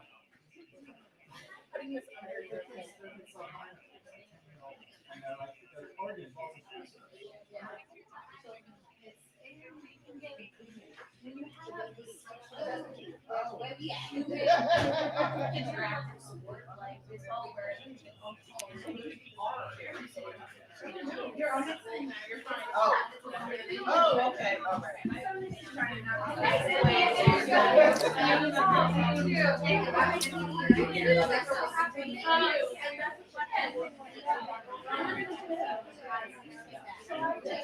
Cool. And I got smarter. I got that wireless mic hooked up in case somebody wants to talk. So Okay. then we don't lose one of our spots. Okay. But I muted it right now too. I'm gonna play some random music so I can find it later where we started. Okay. So I'm just gonna pick whatever's in here.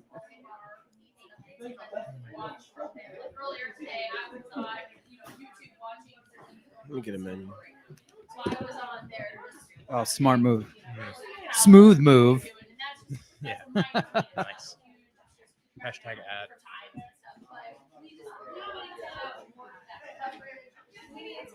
I got everything here that I need.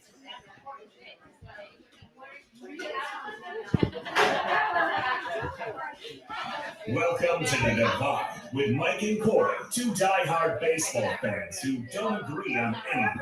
Which side will you choose? This is the Divide. This is Mike and Corey and Matt. I mean, yeah, so it might be a works. different Corey, but Corey's here nonetheless. Yes. That's for sure. I always rock a Corey somewhere. Yeah. Bye. Thank you. So yeah, we're at our guy's spot, man. This is Yes, Island sir. Smoothies Island and Smoothies. Salads. Yeah. Shout outs to Vinny Capriati.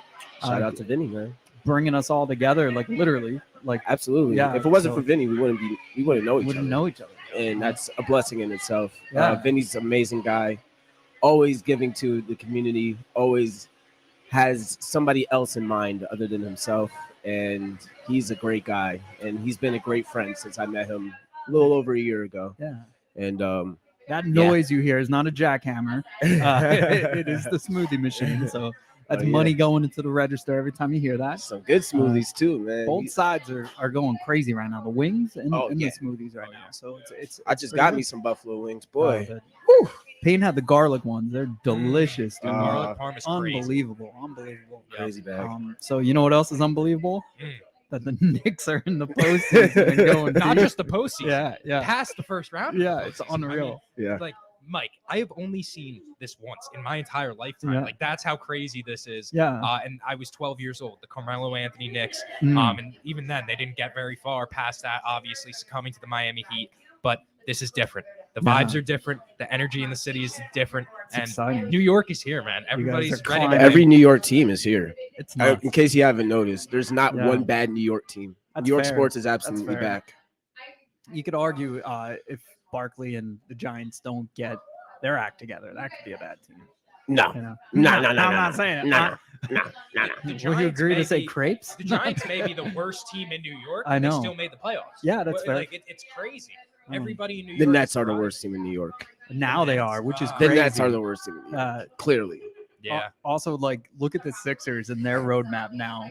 Like, is a lot tougher than what we were talking about with the Knicks. Yeah. That's nuts, man. You know, Embiid is questionable. That's why you see the money line moving around. Yep. I don't think he's going to be playing tomorrow. I don't know if that's don't think he official is. yet, but it doesn't look good. And you know, and the Celtics are not an easy task. You know, Yeah. but when you look at the Knicks roadmap right now, they could easily. be in It's the looking finals. pretty sweet. I can't lie. We're up 5 at halftime, and we should be blowing them out. I'm kind Mm-hmm. of upset that we're only up by 5 because we have been dominating them the whole first half. Yeah. We're just not making our open shots, and we should be up like 20 points on these guys. Yeah. But I still think the Knicks' roadmap to the finals is looking good. It's definitely favorable. And right now we were seeing, I just said it to Corey a few minutes ago, Miami's already resorting to that kind of whistle baiting that they typically do in the second half and late, like fourth quarter of games. So the fact that they're pulling that out, you know, second quarter going into halftime, it kind of shows how desperate they are. They don't have any depth. I mean, you have Kevin Love, who his gas tank has got to be on E right now, running around with these 20-year-old kids. That's like crazy. He has to be gassed. And Jimmy Butler, like, much respect to him and what he's done in the playoffs, but you can only go so far as a one-man show, especially in this league. Yeah. You know, it's just not going to happen against a team as deep as the Knicks. Yeah, especially like the Heat just knocked off the number 1 seed, so it's very difficult to now get gassed up for that again. You see that a lot with certain situations. I think if you tighten that, it might, one of those two. If not, you're going to be distracting me the whole time. I'm like Anchorman, one thing and I'm off. You know, but yeah. So yeah, man, it's fun. It's good, I guess, for New York.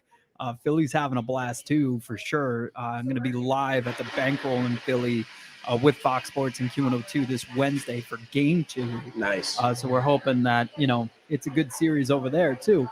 But what's remarkable to me, and it's crazy that they're now going into a Game 7 and nobody's talking about it, is the Devils and Rangers. Like, they're on. Oh man, yeah, the I games watched it last night. Yeah, it was my first hockey game that I actually paid attention to the whole year. Right. But they had to get the game. I'm a 6. Rangers fan, and it Yeah. was the right time to turn my fandom on fair. for the Rangers. That is but absolutely fair. I'm definitely tuning in for Game 7. Yeah. Like, it's gonna be a good game. Like, But if that was the Mets Yankees, if that was even Ooh. the Yankees Phillies, like it's billions of people watching it. You know, Right. regardless of where they met. Like, I know it's round 1 of the playoffs, so maybe it doesn't have that much traction as if it did if it was further into it. Yeah. But still, man, you're talking about two franchises that are essentially local franchises playing each other, Mhm. and you say Jets Giants like a packed house. You know, you say, and I get it, the arena's packed, but I'm just saying, like, the scheduling of the games, the actual ratings of the games, other than last night, nobody was really It tuning in. deserves much more national media attention than it's getting. Like, agree. everyone that's I agree. actually a fan of hockey is really excited for this. And I actually saw, I think you it don't was a see Devils anything fan. on ESPN really. Like, it's crazy. Exactly. I saw a Devils fan get choked out at the game. Like, that's awesome. The energy is there. You know, the rivalry is back. So the fans are all hyped up. It's just like the national media, especially the big ones like ESPN, they just can't seem to get behind hockey like that. And it's kind of aggravating a little bit just being that this is massive. Like you're saying, this is a game 7. In any other sport, we're talking about this getting some of the highest ratings of the season, and just because it's hockey, it's on ice, all of a sudden people aren't as inclined to watch. I agree. I don't know. I think they messed up, and Corey disagrees. Corey disagrees with me when they got rid of that. Fox had that blue thing that you could watch it. I thought that was cool, man. Like, do you remember that in the 90s? No, like, it's reasonable. Yo, yeah, they had this giant blue glowing thing, like, and it was just like, so the biggest, they were trying to figure out a way to grow the sport, and somebody was like, why don't we highlight the puck so people could see it more? So it's just like, imagine if you just took a crayon and just started writing on the television. Oh, okay. No, So wherever the puck went, yeah, but it was lagging. It was never accurate. If they did it, Today's day and age, that sounds like a fantastic idea. Right. They should do it now, and it probably would be more That'd realistic. probably, yeah. Because I watch hockey, and like Corey and Bert are at the edge of their seats, like watching it. I'm like, I don't even know where the puck is. But yeah, that's enough hockey talk. Any ratings we had are surely gone now. And that's why I don't talk about it. Let's talk about Edmonton. No, I'm just kidding. But yeah, look, man, the Mets right now, it's kind of bittersweet. I don't know. It's a weird start to a season. Very injury riddled. Yeah. As obviously Scherzer's out right now, Verlander's out, but they're both due to come back next week. Yeah. So technically, if these two games didn't get rained out, Scherzer could have played Monday, because the suspension would have been over, and that's why he didn't fight the suspension, because he's like, okay, I have some aches and stuff, I could work on them and then be back on Monday. But now that those games got postponed, he won't be able to come back to Wednesday or Thursday. And then Kate Upton's husband, he just threw a simulated game. Actually, no, he did a start. He in did the a minors. Binghamton. Yeah, game. in Bing. Yeah. On Friday, I want to say. So he should Wednesday. I would say he could be back up. He should be back. We need some arms, dude, because I'm tired of. I mean, every time I turn around, it's Peterson or whatever. Oh my god! Oh brother, that guy stinks. I don't know, like that happens with lefties, and that's why I'm shocked Bumgarner hasn't gotten a second shot. That guy must just be a jerk. Yeah, because the lefties normally get an extra, because they have like 9 lives. Even if you're a bad lefty, you could get a job. It's like, you're a lefty, great, you're hired. Like, so for Bumgarner not to be hired is absolutely nuts. Yeah, but he's a serviceable pitcher still. I feel like he looks like an angry man. How about the Yankees? What are the Yankees up to now? I can't even lie. I was gonna say, I have been so tuned out of baseball because of the Knicks. That's great. That like I totally could have been trolling Mets fans the entire time of like going through the injury bug and all this type of stuff. But I just haven't even I'm just enjoying the Knicks. And like the Yankees haven't been playing great. They're not awful, but they're not great. How can you troll because y'all not even doing that hot? No, like we have the same injury bug. Stanton's still hurt. Aaron Judge did a little scorpion slide into third base the other day that caused him to go to the locker room. And we were starting a guy that statistically was the worst baseball player since 2020 in Willie Calhoun. I don't know if you saw that statistic, but literally, the worst. Like if you take all of the metrics into account, it was Austin Romine, who was the old Yankees backup catcher. Okay. And then Willie Calhoun as like the worst player. And so 3 years ago, Corey Kluber, when he threw a no-hitter for the Yankees, he threw it against the lineup of Willie Calhoun, Isaiah Kiner-Falefa, and one more of the Giants. I want to say the other kid as well, Franchero. That's hilarious.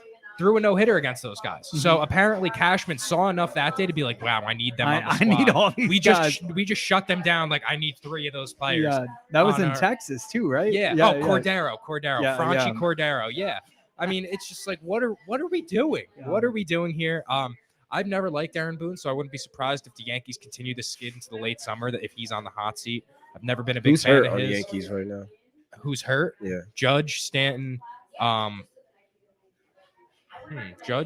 Donaldson, not that big of a deal, and Bader isn't back yet. Bader's in AAA.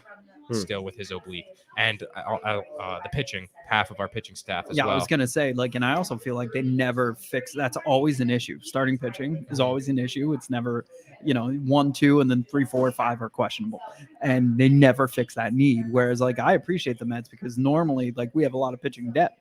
Yeah, and McGill, actually, Tyler McGill didn't make the starting roster because we have that much depth, and he wasn't pitching well. And they were like, listen, big man, you're going down. and he went down. So obviously came right back up because what happened with all the injuries and stuff. But yeah, it's a weird start to the year. What's the deal with Quintana? I don't know. I don't he's know. done for the season. Yeah, he's gone. Yeah. I think both of these teams, if Killing they want me. to actually compete past the deadline, and now I'm not talking about one of these all-natural island smoothies. We got the strawberry, mango, cheese seed, flaxseed, and cream, but they're gonna have to wake up, right? Like, for only $8.99 here at Island Smoothies. They need some cold brew. they got to wake up, that's for sure. I never looked at either of these teams and was like, at the end of the day, if either of them won the championship, that core would be the one to win it. I think they have to make some adjustments if they want to Well, get over the I'll hump. put it like this: if there's a time to be hurt, it's right now. Yeah. Speaking I don't mind being hurt right now. Right. And we're still above 500, even after all the injuries. Like, we literally have so many injuries, and Well, and also, like, as a fan, you have to keep in mind of any team, there's so many opportunities now to make it to the playoffs in the MLB that you have to keep going out. You have to keep supporting, because the Phillies didn't do that. And then it was a little, I mean, they all showed up at the end, obviously, but in those days of August, even early September, that ballpark was empty, dude. And the players were saying it. It's like, yo, we're doing this thing. Like, come out and enjoy it, and like finally they did once they realized, oh, we're gonna be in the playoffs. But nobody knew the new structure. The fans didn't catch up to the new rules. Right. And so I'm hoping Citi Field stays rocking, regardless if it's just a wild card spot or not. But speaking of injuries, Jacob DeGrom. No surprise. What else is Sky's blue. Elbow. What else is new? It's sad, dude. It's really sad. I mean, talk about a guy who is by far the best pitcher in the world, but can't stay on the fields. I feel like at this point, it's does he want to play? Or he's got to rework your body, like change. You got to change. Like, something's got to give. You're doing something wrong at this point. I feel like he just doesn't want to play at this point, and he's just finding any little injury to stay on the sideline per se. Now it's what, a forearm strain now that we're talking about. I mean, it's just always something in his arms, and it's like, what are you doing in the off season that's not preparing you to actually be able to do your job? But it's like that one game he left because they thought they felt something, and it was 4 innings, no hit ball. Right. This one, obviously taking it to the Yankees, just destroying them, and then next thing you know, he's gone. Like, it's that's how it works for him, though. Man, it stinks, man. It really does. And thinking of Mets pitchers past, like Noah Syndergaard's off to a terrible 4 or 5 game start. I think I think he's done. Yeah, Syndergaard. I don't even know why he's still getting chances. I want to say, ironically, it probably was against the Pirates, but he got like 9 strikeouts or something. No, it wasn't the Pirates. It was the Cubs. He got 9 strikeouts. Every other team, it's like 2 strikeouts, 3 innings. Yeah, the Cubs, but they're AAA Cubs. Well, yeah, they're baby Cubs. They're really living up to the Cub name. They are very young, but it's fun, man. I want to go to Chicago. Ironically, I think when the Phillies are there, we're going to plan a trip. So, nice. And then also Baltimore for my birthday, August 7th. So if you guys want to come, Baltimore's doing awesome. their thing. I haven't been to Camden Yards yet. I've Yo, always wanted to go. we had my bachelor party there. It was nuts. Yeah, it was nuts. I was just out there 2 weeks ago. It was Actually, back in the day too, ago. like when getting on TV was cool. Yeah, you were dead ass. So there was like a home run hit to our section, and like it went just right all over our heads. And so like screenshotting it, send it to we're on TV. Nobody cares anymore. Like, big whoop. Yeah. Like but listen, what's not a big whoop is where we're at right now, and that's Island Smoothies in Tom's River, New Jersey. That's right. Vincent Capriotti has brought us all together, but also he's always given back to his community. It's quite awesome. He's got a ton of smoothies. We're going to shout them out periodically through this pod. The first one I want to start with is the Gavinator. It's for the Tom's River Field of Dreams. Nice. The first fundraiser that brought this crew that you see around this table together because of Vincent and because of Todd Frazier, and more importantly, because of Gavin and his father, Christian, who created an amazing, amazing establishment for any kid with any special needs to play any sport imaginable, regardless of their ailment. So, I get it. Every time I'm in Tom's River, we stop by and we pick a bunch of them up, and it's very cool. And if you're doing the math, an $8.99 smoothie and giving $1 away to charity, there's not much left on the bone for Vincent, but that's how he handles everything in life. He's always giving more than he's getting. Absolutely. I just had a need we feed smoothie Yeah. with oat milk and honey. Did it? Woo, Did it feed? Did it It, feed your it, need? it absolutely did. Yeah. All right. Mm. I'm telling you right now, I didn't let go of the straw until the smoothie was gone. And So Vincent's been giving them food. Like I feel like every meal somebody orders, he's giving one to a need we feed, because you see right. every week a post of his, and he's giving out. I mean, meals, Oh yeah. tons of them. And so. Shout out to him for that. On the other side of wings and things, best wings in Jersey by far. Easy. There's nothing better, and they come ridiculously quick. We were at a local place, and me and my buddy were sitting there, like, "Yo, when are we getting these wings?" Like here, it's like, "How'd you do this so quick?" So shout out to Vincent and his crew for always doing that. But Absolutely, man. yeah, man, these Knicks are back at it. They're They're in back the on. third quarter. Still up 5. Yeah, You know, up something 5. subtle. I saw Kevin Love at the line. Not surprising. He's looking for whistles. He's got. They're he- desperate already. Yep, they're chucking chucking up. prayers Yeah. and No. trying to draw fouls. This is where Jalen and- Brunson goes to take over. Yeah. He's really got to take advantage of this team of Miami, who just has no guard depth. I mean, they're out there playing Kyle Lowry, Duncan Robinson, and you got to make them pay for that. Gabe So, Vincent. And yeah, shout out- Gabe Vincent minutes. That doesn't Stop it doesn't make sense. Yeah, I mean, and also the Knicks talk about building during the season too. All the transactions they made and everything just happened Perfect. to fall in their lap. Yeah, perfectly. Josh Hart especially. Yeah. Oh, What a Josh trade. Hart. Might be the trade of the season. Yeah. honestly. Oh, easily. I Big mean, if the time. Knicks make it into this Eastern Conference Finals past Miami, it's because of Josh Hart. I mean, we're seeing his defense on Jimmy Butler right now. I mean, that's just one example of somebody he's strapped up. He's made so many winning plays throughout the season that have contributed to the Knicks' total success that he's definitely at least top 3. I mean, top 2 and not 2, I'd say. Top 2 and not Yeah. 2. Yeah. Okay. Did you guys see the fiasco that is the Oakland A's right now? Like any of that nonsense? With their Uh, fans, so- or like Were they pissed that they're Opposite going to of Vegas? striking? Yeah, so the They're pissed? the mayor's like going nuts, man. The mayor's Oakland's like, mayor. Yeah, Yeah. she's so angry. I mean, It's like when you finally tell you're Yeah. always telling your girl you're leaving, but then Yeah. finally you do it. Because if you think about it, like Moneyball was over. The book is over 20 years old. The Yeah. movie's over 10 years old. yeah, Right. you And lost that your stadium glory. was terrible back then. Like the Bro. movie shows you how bad that stadium Oakland was. A's is probably the worst poverty organization in the MLB. It's crazy. What do you expect? Nobody goes to your Vincent has a nobody goes. smoothie for.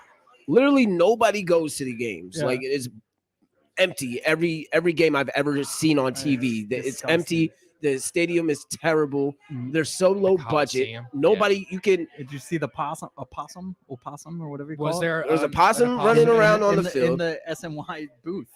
Oh, yeah, man. in the visitors. It booth. doesn't. No, the last I heard about the Oakland They Coliseum. have a rodent problem. Yeah, the last I heard about the Oakland Coliseum was I think 2 or 3 years ago. Mhm. There were literally 2 fans fornicating up in the stands. Yeah. because Oh, there yes, was yes, nobody in the stadium. There was Yeah. nobody in the stand. Like that's how bad these Oakland A's games are. Yeah, They're bad. It's insane. I'll never go. yeah. But now that they're moving to Vegas, I will go every I time. will go Yeah, every time. and I And hope, that's the thing. You know what I'm Yeah. saying? Hey, money talks one, and fans talk. yeah, you you don't know? have to change the name. I just want them to change the A to look more like a card, casino card, like an ace. You know what I mean? I like, Like, that that's- idea. that's The the Oakland only Aces. thing. I Yeah. mean, yeah. Well, you But can't. they do have that. the Vegas Aces Well, already. they already have that. The Yeah, WNBA they team. have that But I'm already. saying just change the logo to look like. Like a, Yeah. that's So, creative. yeah, That's, yeah. all right. You That's and your it. creative branding bag, That's Mike. it, All man. right. What if you Fine, take fine. what if you take the letter A, right? Uh-huh. And you take it on the left side and you just simply add The V. the V right there. The off the left, vase. the branch. So it's like Yeah. a V and then right into the A on the Yeah, end. I like that too. Like for Also, some I hats like or something. I like if their City Connects are gonna look sick, like because it's just gonna be Viva Las Vegas. Like, it's type gonna be. thing. It's gonna be Yeah. Or nice. Welcome to Vegas. So I'm looking forward to yeah, man. that. So that means any time of the year you could go to Vegas and see some type of professional team. Yeah. You know what I mean? Because now Yeah, you got 'cause you football, got hockey, hockey. football, and basketball. That's dope. I mean, not basketball and baseball. baseball. Yeah, Basketball is next though. coming soon. NBA, Yeah, that- NBA will definitely get oh, into Vegas. That soon. arena is insane. Yeah, So that's happening soon. for sure. And what else is going on in the majors, man? I get it. I've been watching NBA, but I also like, dude, they have this thing on the MLB TV now. It's called the Big Inning or something, and it's just like It's Red incredible. Zone, dude. And the guy's running it like our guy from the Red Zone, Chris Hansen. Oh, Chris yeah, Hansen. Hansen. Yeah. I'm always afraid if it's the Dateline guy. Scott Hansen. Scott Hansen. Chris Hansen. I'm always Sir, confused. sit down. Yeah, Sir, for have you. a take a seat. seat. Take a seat. I thought this was the Red Zone. I swear, I thought it was the Red Zone. Oh man. Oh, bro. Yo, do you know we almost did it to my buddy got married, and he's on Cameo, Chris Hansen. Okay. You could legit send your friends bro. cameos. Of Chris. Yeah. Okay. Yeah. That's great. That's dangerous. Yeah. Because Hey, especially buddy. with our editing availabilities, like Oh, yeah. like that is Little That- AI that's a bad magic. prank, real quick. yeah. Hey Tim, take a seat. Like I could have ruined his whole life before it started. So yeah, that's really what we're doing right now. Then I don't know. So I've been watching a ton of baseball, and it's been because of that MLB Big Inning. It's awesome. I do something similar with the NBA. I got a saw little that, stream dude. called NBA Red Zone. I That's do it on awesome. Kick because they let you do it. Yeah. And I've been doing it. It's I fun. tuned have- in a few times. It's Yeah, fun. it is I have fun. fun. And I get some good clips out of it too. It's so. funny because it's uncut and it's raw. It's just you, Yeah, and it's that's straight up. Yeah. That's why it's only on Kick. It's not on any other platform because I wouldn't be allowed on any other platform. And the copyright issues everywhere else are just so Yeah, absurd. You know, you yeah. can't go anywhere and just watch an NBA game with people you want to watch it with on the internet. I did because of want to I did want to mention one more. The Nuggets and the Suns, man. It's a war. I bet heavy with the Suns yesterday, and Ooh, I know that hurt. it was just like the Devils game. The rain, they were out of it. Dude, they were down like 20 before. Like it felt like they were. I was watching. I had one game on one TV and the other on the other, and it was like I was watching the same game. Right. It yeah. felt the same kind of like. And like that's the thing with the NBA. Like you have to have depth in the playoffs. Yeah. The Suns have absolutely no depth. No depth. Zero depth. I couldn't even name one player on their bench at the top of my head. Yeah. Can that's you? fair. I don't No, know. no. Torrey Craig. Torrey Craig is a starter, bud. I still Is have it- a. did he start? Yeah, he starts. So Man, I mean, they got Campaign. I know that. For Campaign. sure. All They have right. Bismack all right. Biombo as well, but like, All right. oh man, it's just not. It's they not have there. no depth. They Not don't have any compared to the score. Nuggets. Maybe you know? because out of the big three, KD left the cleanest. I still have a soft spot for him, so like I was hoping the Suns would take it deep. Also, I love that Suns and 4 guy. Yeah. Kind of that fight. So I'm always, I don't know. I tend to. I'm rooting for the Suns. I'm a big Me Chris too. Paul guy. Yeah, You know, I huge. want to see Chris Paul win one. Yeah. But it's looking like the Nuggets are just the better team Mhm. as far as their best 10 versus their best 10. There Now, was, like- obviously, they have. I feel like the Suns have the more talented starting lineup, but that's still even close. That's close. You know, That's with very Jamal close. Murray, Michael Porter, Yeah. Jokic, it's still close. Mhm. So I don't know. Maybe the Suns will come back. We'll see what happens. But I'm telling you, depth and defense.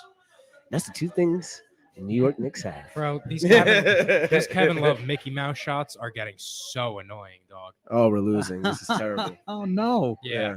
Yep. They went on a run. They went on a little run. Oh, brother. This is what's crazy, man. Tale of two halves for sure. Because this happened. It's a No game lead of is runs. safe in the Dude, NBA. It's a game of runs. Because I'm not saying the Nets should have won even one game, but they won a few halves against the Sixers, you know? Yeah. So game 2 and game 4, they were in the lead at the half. Mm. And then I bet I bet Sixers hard because I knew they were going to come back. It was great. Yep. But yeah, so that was our situation. I have a mic ready. So whenever you're ready, we can do this.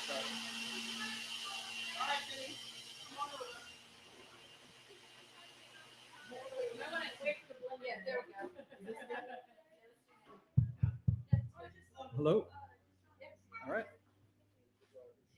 And So, Vinny, we just want to present this small token of our love and appreciation to you for thinking about Shoes for Your Soul. So many have already said that your heart is in everything that you do. And so we just want to just give you a little token of appreciation from Shoes for Your Soul.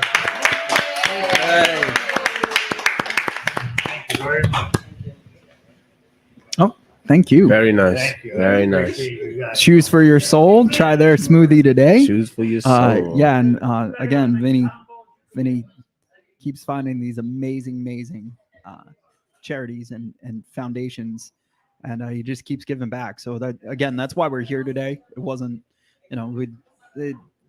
if Vincent asks us to do anything, we'll do it. You want us to play on the roof, we'll do it. Because like he's always out there for everybody. So you know, we're gonna do whatever we can, and get our voice to help one, promote his business, but two, promote the causes behind his businesses. So it's kind of cool, man. Love it. Yeah. Yo, Jimmy Butler's cherry picking his ass off, bro. I'm disgusted right now. This is nasty basketball. Oh man, we're gonna lose Matt halfway through the stream just because he's gonna get angry. He's like Mike Francesa right now. Where's my Diet Coke? Yeah, right. Yo, I can't stand. We also.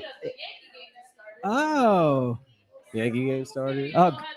Yeah, that's right. Because you guys are away, right? Yeah, Texas. That was our most commented thing, other than like your story just being amazing. Was I love the hat. I love the hat because my co-host is a Yankee fan, so I had to come in and represent the divide. Yeah,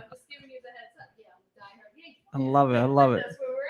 I'm a diehard Met fan. Let's go Mets. Where am I? Yeah. No, I heard. Yeah, you got it, Root. I appreciate it. Can't knock it. For every real Yankee fan like Chrissy, there's like 10 fake ones, so it's all good. Yeah. I want to the Just Believe Foundation also is having a 5K, so I'm gonna flash that on the screen real quick just to promote it.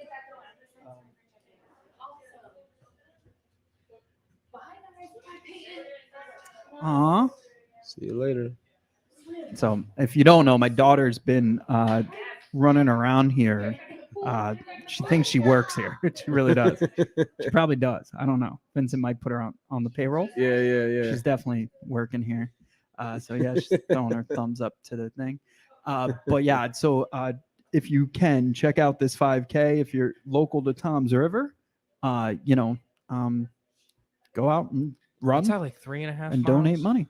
Absolutely. 5K, 3.5. Yeah. 3.5 miles. Yeah. Okay. It's actually like 3.22, actually, technically, but yeah, they round up. I did. I can't run 400 meters. I'm done. Man, I got asthma. I told the lady, look, I got asthma. I did a mud run. I did a mud run for the first time last summer. It was so much fun. I can't lie. I did a Spartan run once, and they're awesome. Did you enjoy it? Absolutely nuts. Yeah. Absolutely nuts. But I was in a whole nother body at the time. Like now I'm just like I ran to the fridge. I used to run track in high school, boy. I told my coach, don't ever make me do anything past the 100. Don't do it because I'm not doing it. The only thing I will say is like once I started doing the long distance running, like my health increased by a ton. Also, Sweat 440s here. Shout out to Sweat 440. New gym, right? Yeah. New gym. Do you want to explain that? What you guys are? All right, just give me a second to get the mic back up. Yeah. Pull up. No, you good? Straight. Go. Yeah. No, I'll change the landscape. No, you're good. Yeah, you're fine. Yeah.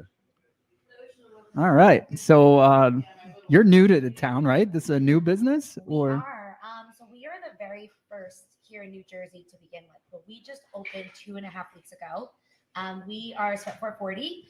We are a HIIT circuit training gym where our classes start every 10 minutes. That's kind of, yes, right? Okay. It's almost like, how is that possible? So while there's 3 exercises in each station, you rotate through each one. And as you complete it in 10 minutes, you go to the next station as the next class fills in. Wow. So I like to call it like an open gym with a group class setting. So it's kind of like it's like double dutch. Like you're waiting for your turn to just jump into the workout. Pretty much. And then we use because hashtags are cool. So we use hashtag never late because you never can be late. Worst thing that happens, you wait 10 minutes to go into the next class. I love it. That's the biggest problem because I got into a competitor of yours. They're one color. Let's put it that way. Okay. Yes. They're very bright colors. And it's annoying. It's like, you have to sign up like 2 days in advance. So I got to tell myself, all right, you're going to work out on Wednesday, right? And then if you're late, you can't join, It's not a and second you class. lose the Yeah. class. Yeah, that's I think you're on to something there. And that's the thing. Like fitness should be for everybody. And I feel like after COVID, our lives just became a little bit more hectic and more Yeah, crazy. fair. And it should be a top priority. And it Well- should work around your schedule, not the Yeah, other way well, around. it's funny because like it became two extremes. Either you got a body like mine right now or a body like this guy. Like, you know what I mean? Like either people worked out like nonstop with their free time, or they didn't. And I elected not to. So I'm trying to get back into it. May 1st is my new let's go, Okay. but I'm also not local. So, but I see all your posts. I'm a fan of social media with you guys. I know you're partnered with smoothies, with Island Smoothies and Vincent. I like the I've color of the seen that. smoothie too. The Like that blue. looks What makes delicious. it blue? Yeah. Go get that. Well, this is our hashtag sweatband smoothie, and Vin was so kind and so generous enough to name a smoothie after us. And literally, it has blue spirulina. Is that how you pronounce it? In Okay. it. So it kind of gives it that blue color that matches our theme. And it has protein powder. It's all healthy ingredients. And Sweat 440 was based out of Miami, so I wanted that little bit of like, island flair to it. That's So a it's got, like, the that's a pineapple Miami there, color too, right you there know. for sure. And yeah, so we like to tell everybody we brought the Miami Beach to the Jersey Shore. Okay, I like it. I Fair. like it. I That's like the awesome. concept for sure. So I never heard of it, but it makes a lot of sense. It really You'll does. have to come on by. Your first Yeah, I class is gotta always pull up. free, so I got you. I'll look you up. Okay. All right. I'm gonna pull up. And you've had some Tom's River, let's call them celebrities, come through your gym already, right? Absolutely. You know what? We are so thankful and blessed. Like the Frasers, Todd and Jackie, they are huge supporters of the gym, and they like to come and work out all the time. We also have the Edgars, Frankie and Renee are fantastic as well, and of course Mhm. my girl Lisa Simpson, she's always there. It's honestly, I can't thank them enough. But the concept is so fantastic, and it literally is for everybody. We are a gym for everybody. It's not just a women's only type of gym. It's for Mhm. men and females, and we also for all levels. So you could be a beginner. Like Right. we have people, it's their first time ever working out, to the most advanced people.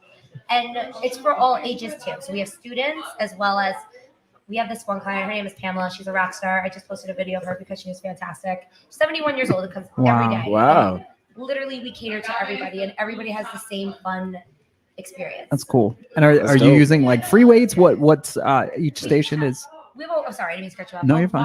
wide range of equipment.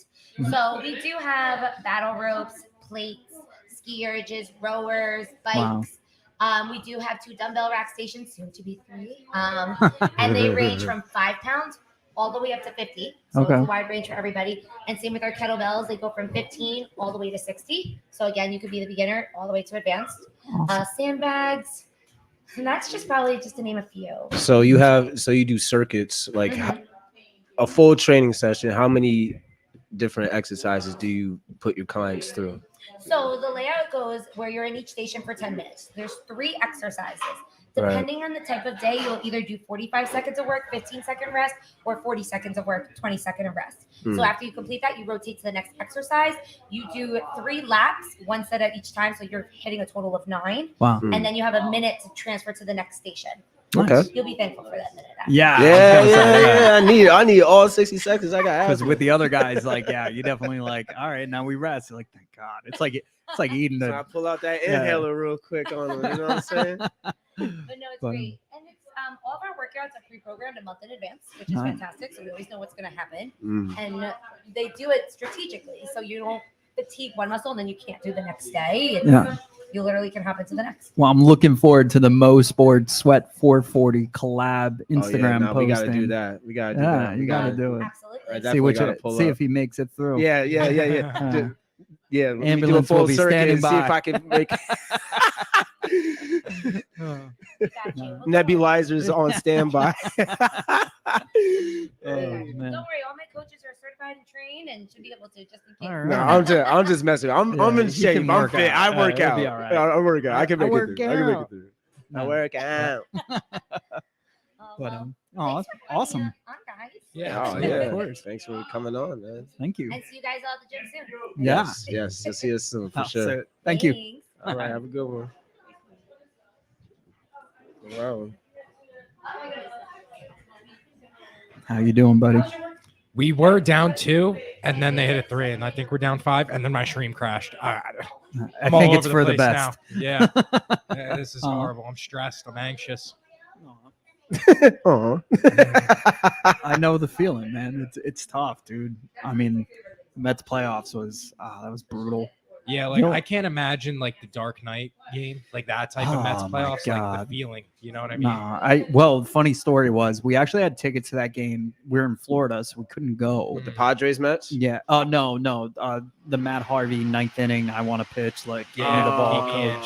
Okay. And yeah, just over after that. And it went into extra innings. Everybody forgets that part. Yeah. But my buddy in the car was saying like some no-name guy that's never gonna play again is gonna win this game for the other team. And I was like, nah, man, it's not the Royals. That's not gonna happen. That's not gonna happen. And it happened. So he was right. Like he predicted the entire way we're gonna lose because he just knows how the Mets lose. And I was just like, I hate you. But we were supposed to stay there in Florida for the rest of the day. The next day, and I convinced my wife to just hop an earlier flight to go home. I didn't want to talk to anybody. Yeah. I didn't want to see anybody. Disney was no longer magical. So yeah, It'd be like that. That was a rough one. With the Padres, I'm happy because that will never happen again. The Padres, what they did was they kept stepping out of the box to keep Max and DeGrom out of their rhythm, and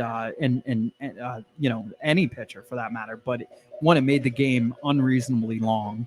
It was advantage hitter at that point because the pitcher was off his rails. So like now with the new pitch clock, that you'll never see that instance happen again.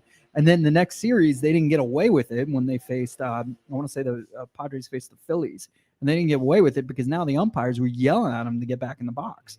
And they would have conversations with the Padres saying like, yo, you got to cut this out or we're going to call a strike on you.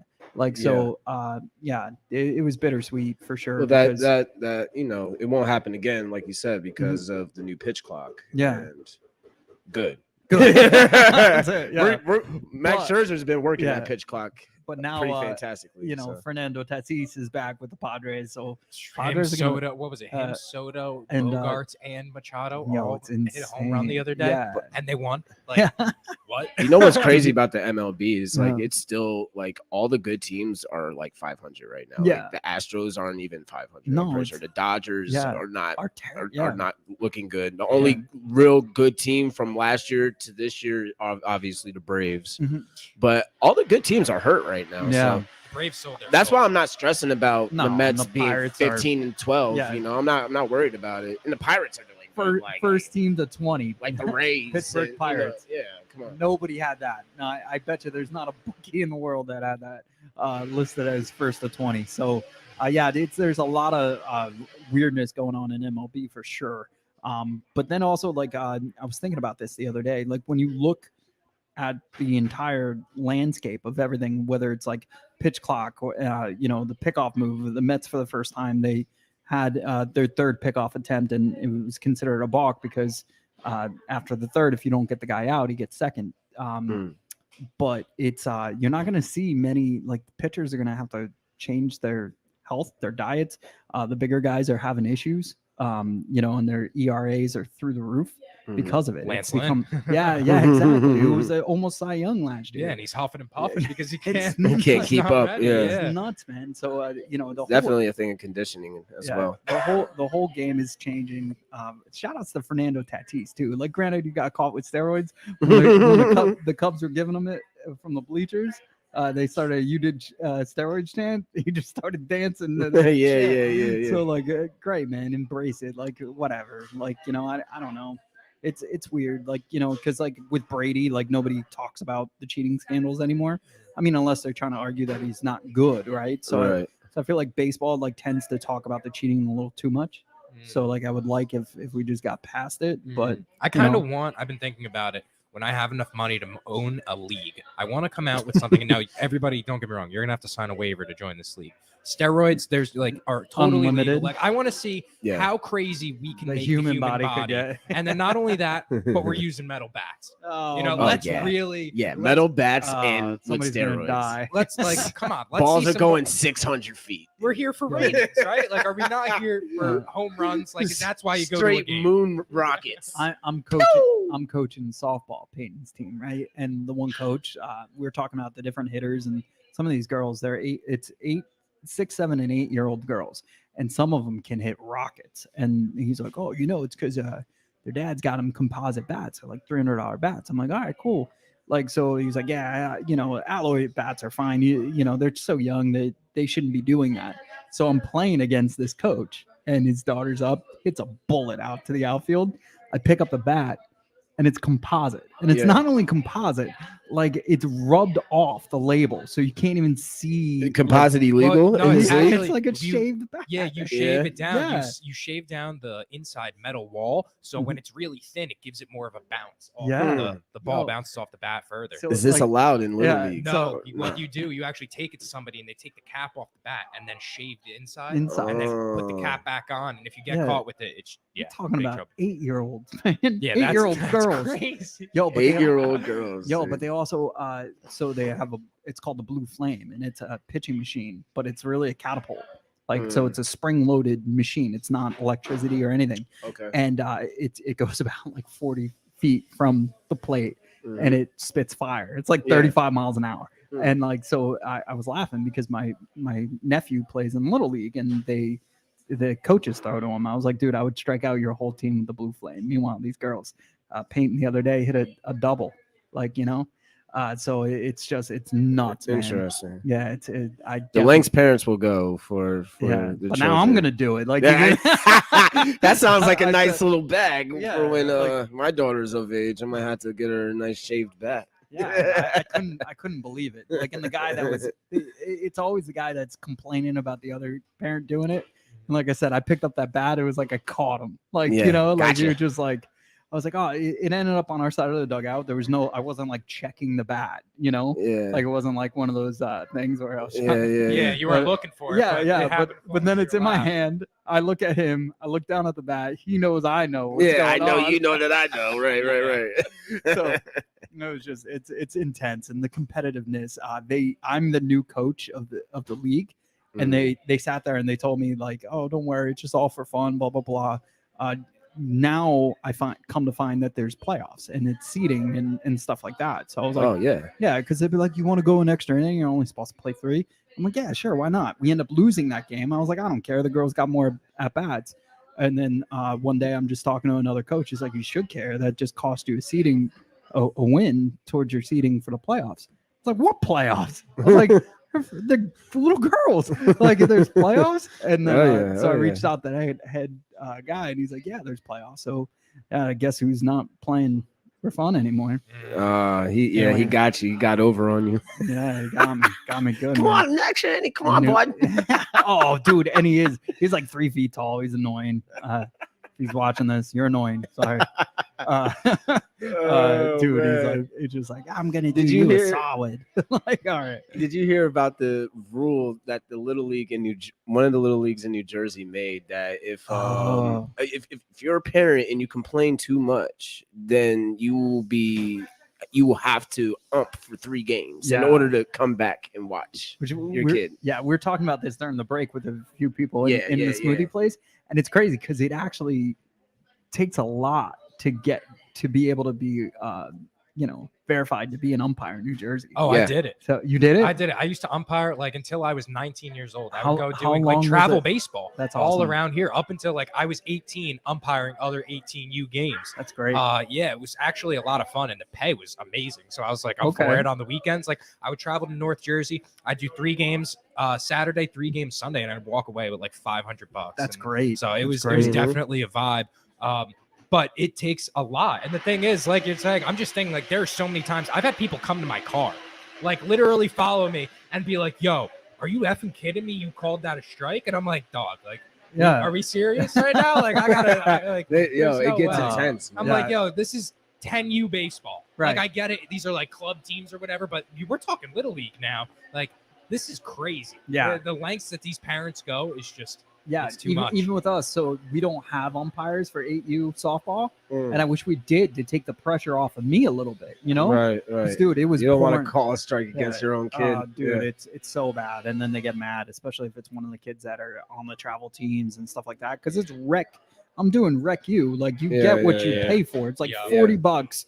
Doesn't even cover the jersey. Right, Like, you know what I mean? right. Like Yeah. but yeah, the parents are definitely and some are great too. Like so, but the loud ones always get There's always one. Yeah. There's one for every single team. I was gonna ask One if you had parent every single a team. crazy story, and I guess that's pretty crazy. Yeah, just was a parent following me to the car, afterwards as I'm like taking the equipment off, Mhm. and like they're cursing me out and stuff like that. And I've had another one like playing actually where the umpire, this guy, it was a baseball tournament. I was 17, and this was a pretty elite tournament. I'm not sure if you're familiar with like Perfect Game and all Yeah. that type of stuff. So it was a Perfect Game tournament Wow. over at the Diamond Nation complex, and I'm playing first base, and I look over at the first base umpire, and he's just sitting there texting on his phone. And I'm like, my friend is on the mound about to throw a pitch, and I'm holding a runner on, and I look back because I see over my shoulder just Buddy looking down, typing something. Man, And no. I called timeout. I'm like, oh, the umpire's on his phone. Yeah. And he just got so embarrassed. Like I saw it on his face. There's but, two like, times I'm live on air. I try not to look at my phone, and then definitely coaching or playing a sport. You can't.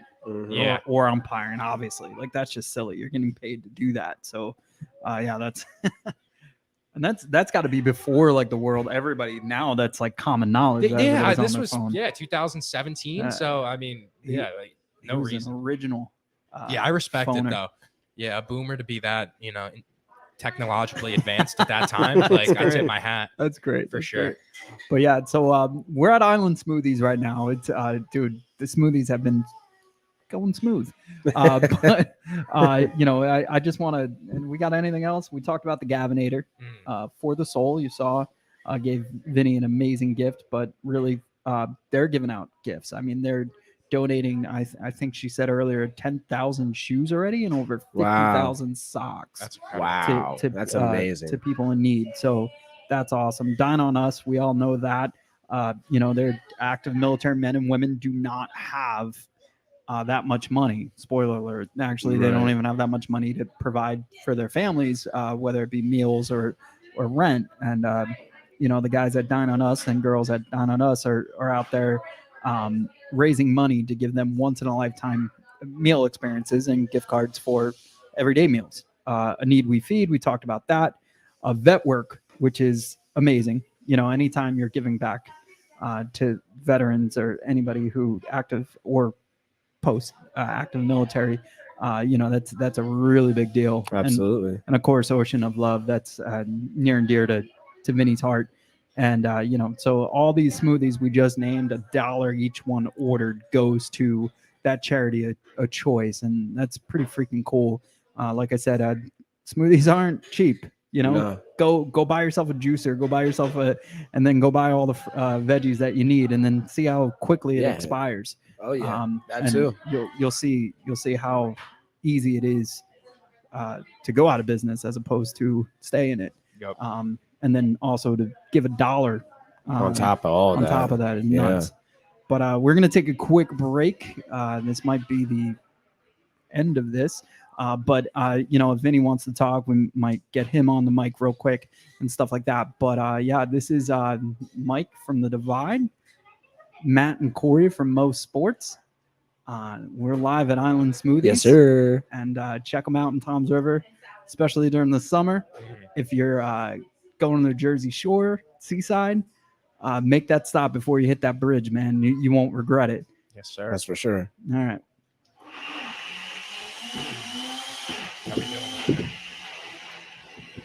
Are we dead ass gonna lose? Maybe. We're down 7, bro. I'm Down fucking 7? disgusted. Down 7, bro. You get a hand. Be a muscle man. I just said that. They need to be on that. For you guys. Oh, thank you so much. Oh, thank you so much. Yes, that's you can come in anytime, 5 times for free. Okay. And my business cards in there if you ever need anything, I got you. All right, thank you so much. And then, guys, no All right, yeah. Thank you. problem. Let's see what you do. Yeah. Here you go. Yes, who's getting out of the Want to take a song? picture? With who, me? Oh, brother. Jimmy Fowles are really gonna win on this game. Mark, Yeah. This game's stressing me out. What Can't is? lie. Let me just do a quick Google. Mark. I gotta see the free throw disparity. What's the score? Down 7. They're down 7. You can't sweat over games. How do you spell G? We were up 15 points. G-R-E-Y. Stressing. We're shooting 20% for 3. Yeah. Look, we're not making our shots, bro. Okay. Yeah, I'll stay. So you want an out, you're just low. On the strawberry, you want out, you just low. Yeah, that's like the last thing. His nickname is White. Oh my gosh. Let's go quick.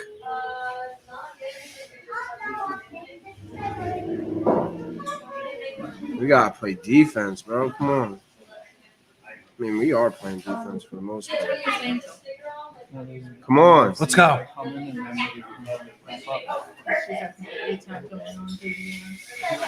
Yeah, it's a foul. Fuck out of here. Oh, We're making terrible. No, we're not leaving yet. This is Daddy I can has fly to- back so I can catch that. Perfect, so I don't have the laptop.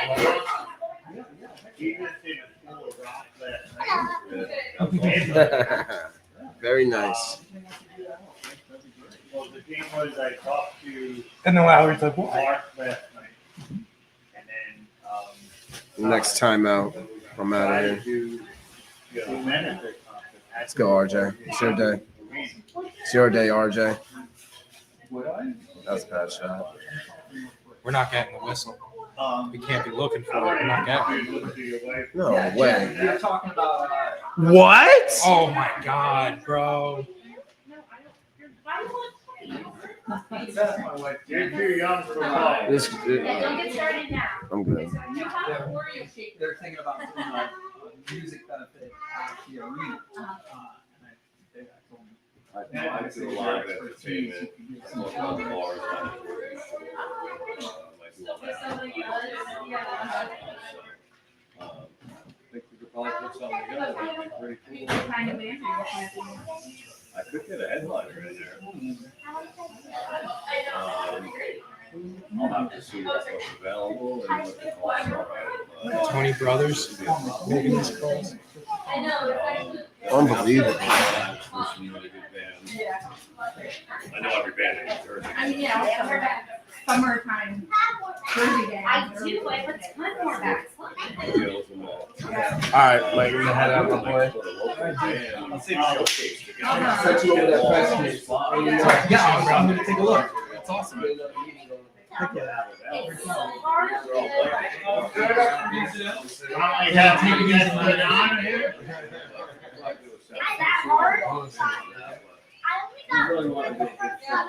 No. That's what the 40. How'd you get there? You hit one? You get a workout? I did this. I ran open and just watching it. I get stuff every time. I wish I had it. It's different. Yeah, no, I like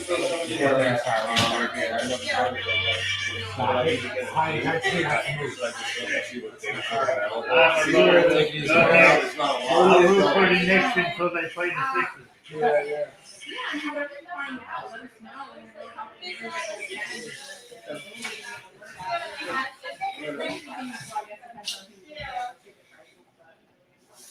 Well, headliner, I would probably start. Oh, you match up the song.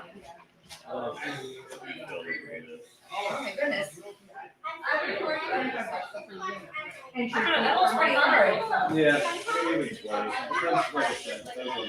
It's the benefit, I really like that extra $5. More people are willing to pay, yeah. So it's like, A lot of people pay $20 to come see a band at each. it's like a cover. It's usually a tribute band or something, but we got a ton of tribute stuff. They seem to be fizzling out a little bit. They're pretty happening right after. But this is much easier because you're right on the beach. Not really. It's hard to get anybody across that bridge anymore. It's one way in, one way out. I know. I don't even know. I know. I promised her we'd take her to the arcade after here. I'd rather do the arcade than the bar, to be honest with you. No. Bars, But you know, oh Mike, you know Aztecs, the place that used to be Aztecs that we saw that was like you know whose family is opening that and who worked there now? The woman Ashley that worked at Loretta Winery. Her family's opening that, so now she's gonna be the manager there. That's why she left Loretta. Yeah, that's why she right left next to Loretta. EJ's. Right next to EJ's. They have that Jersey roll, the pork roll, whatever shop underneath. Cool. Right at Aztec, so. That's awesome. Yeah, that's pretty cool. Definitely. I don't have a card on me, but you have, if you have, Vince has our information. Okay, yeah, so I'll be working Yeah, this anyway, so. Yeah, cool. I like your shirt. Thank you. Did you make it? And then they get fancy. He's the one that drew all that. I know, that's fantastic. Carmen's wonderful time. Beautiful. Wow. And a very good singer. He's gonna be playing. Yeah, I'll be playing if I am later. No, I could. It's all yours. Whenever. Oh yeah. Yeah. I understand what's up. Well, because you said you said that one guy's coming or not? Yeah, that's what he told And me. then it messes you up. If not, it's fine. What's up? I'm sure there's lots of other events where you'll be able to talk to him. Here's just that he has. This is what I mean, you people don't have stuff. He had a fight and I can bring it up. Yeah, or a chance. It looks tricky. I don't know why people do it. My hands are Been like trying to get rid of like 20 of his things. Come to where people are, and I'm meeting you. Yeah. They might be more inclined. Where's he fighting? Propaganda. Oh wow. And he's headline. Wow. Second headline. Right. And it's like, yo, bro. Yeah, you gotta. So, So what's the next one? did Keith introduce himself? Or did you? No, I didn't. Yeah, We're it's gonna all right. try to do a little bit more with him, Yeah. with the flag football thing, Cool. with the field of green. That's great. And then, that's good that you didn't have like over really time to talk to Chris. Yeah. I'm gonna cut it all up. It was beautiful. That first session was perfect. Now, Irvin and her sitting in was yeah, Christie. yeah, that was, some good TV. I'm gonna shut this down for right now. Just to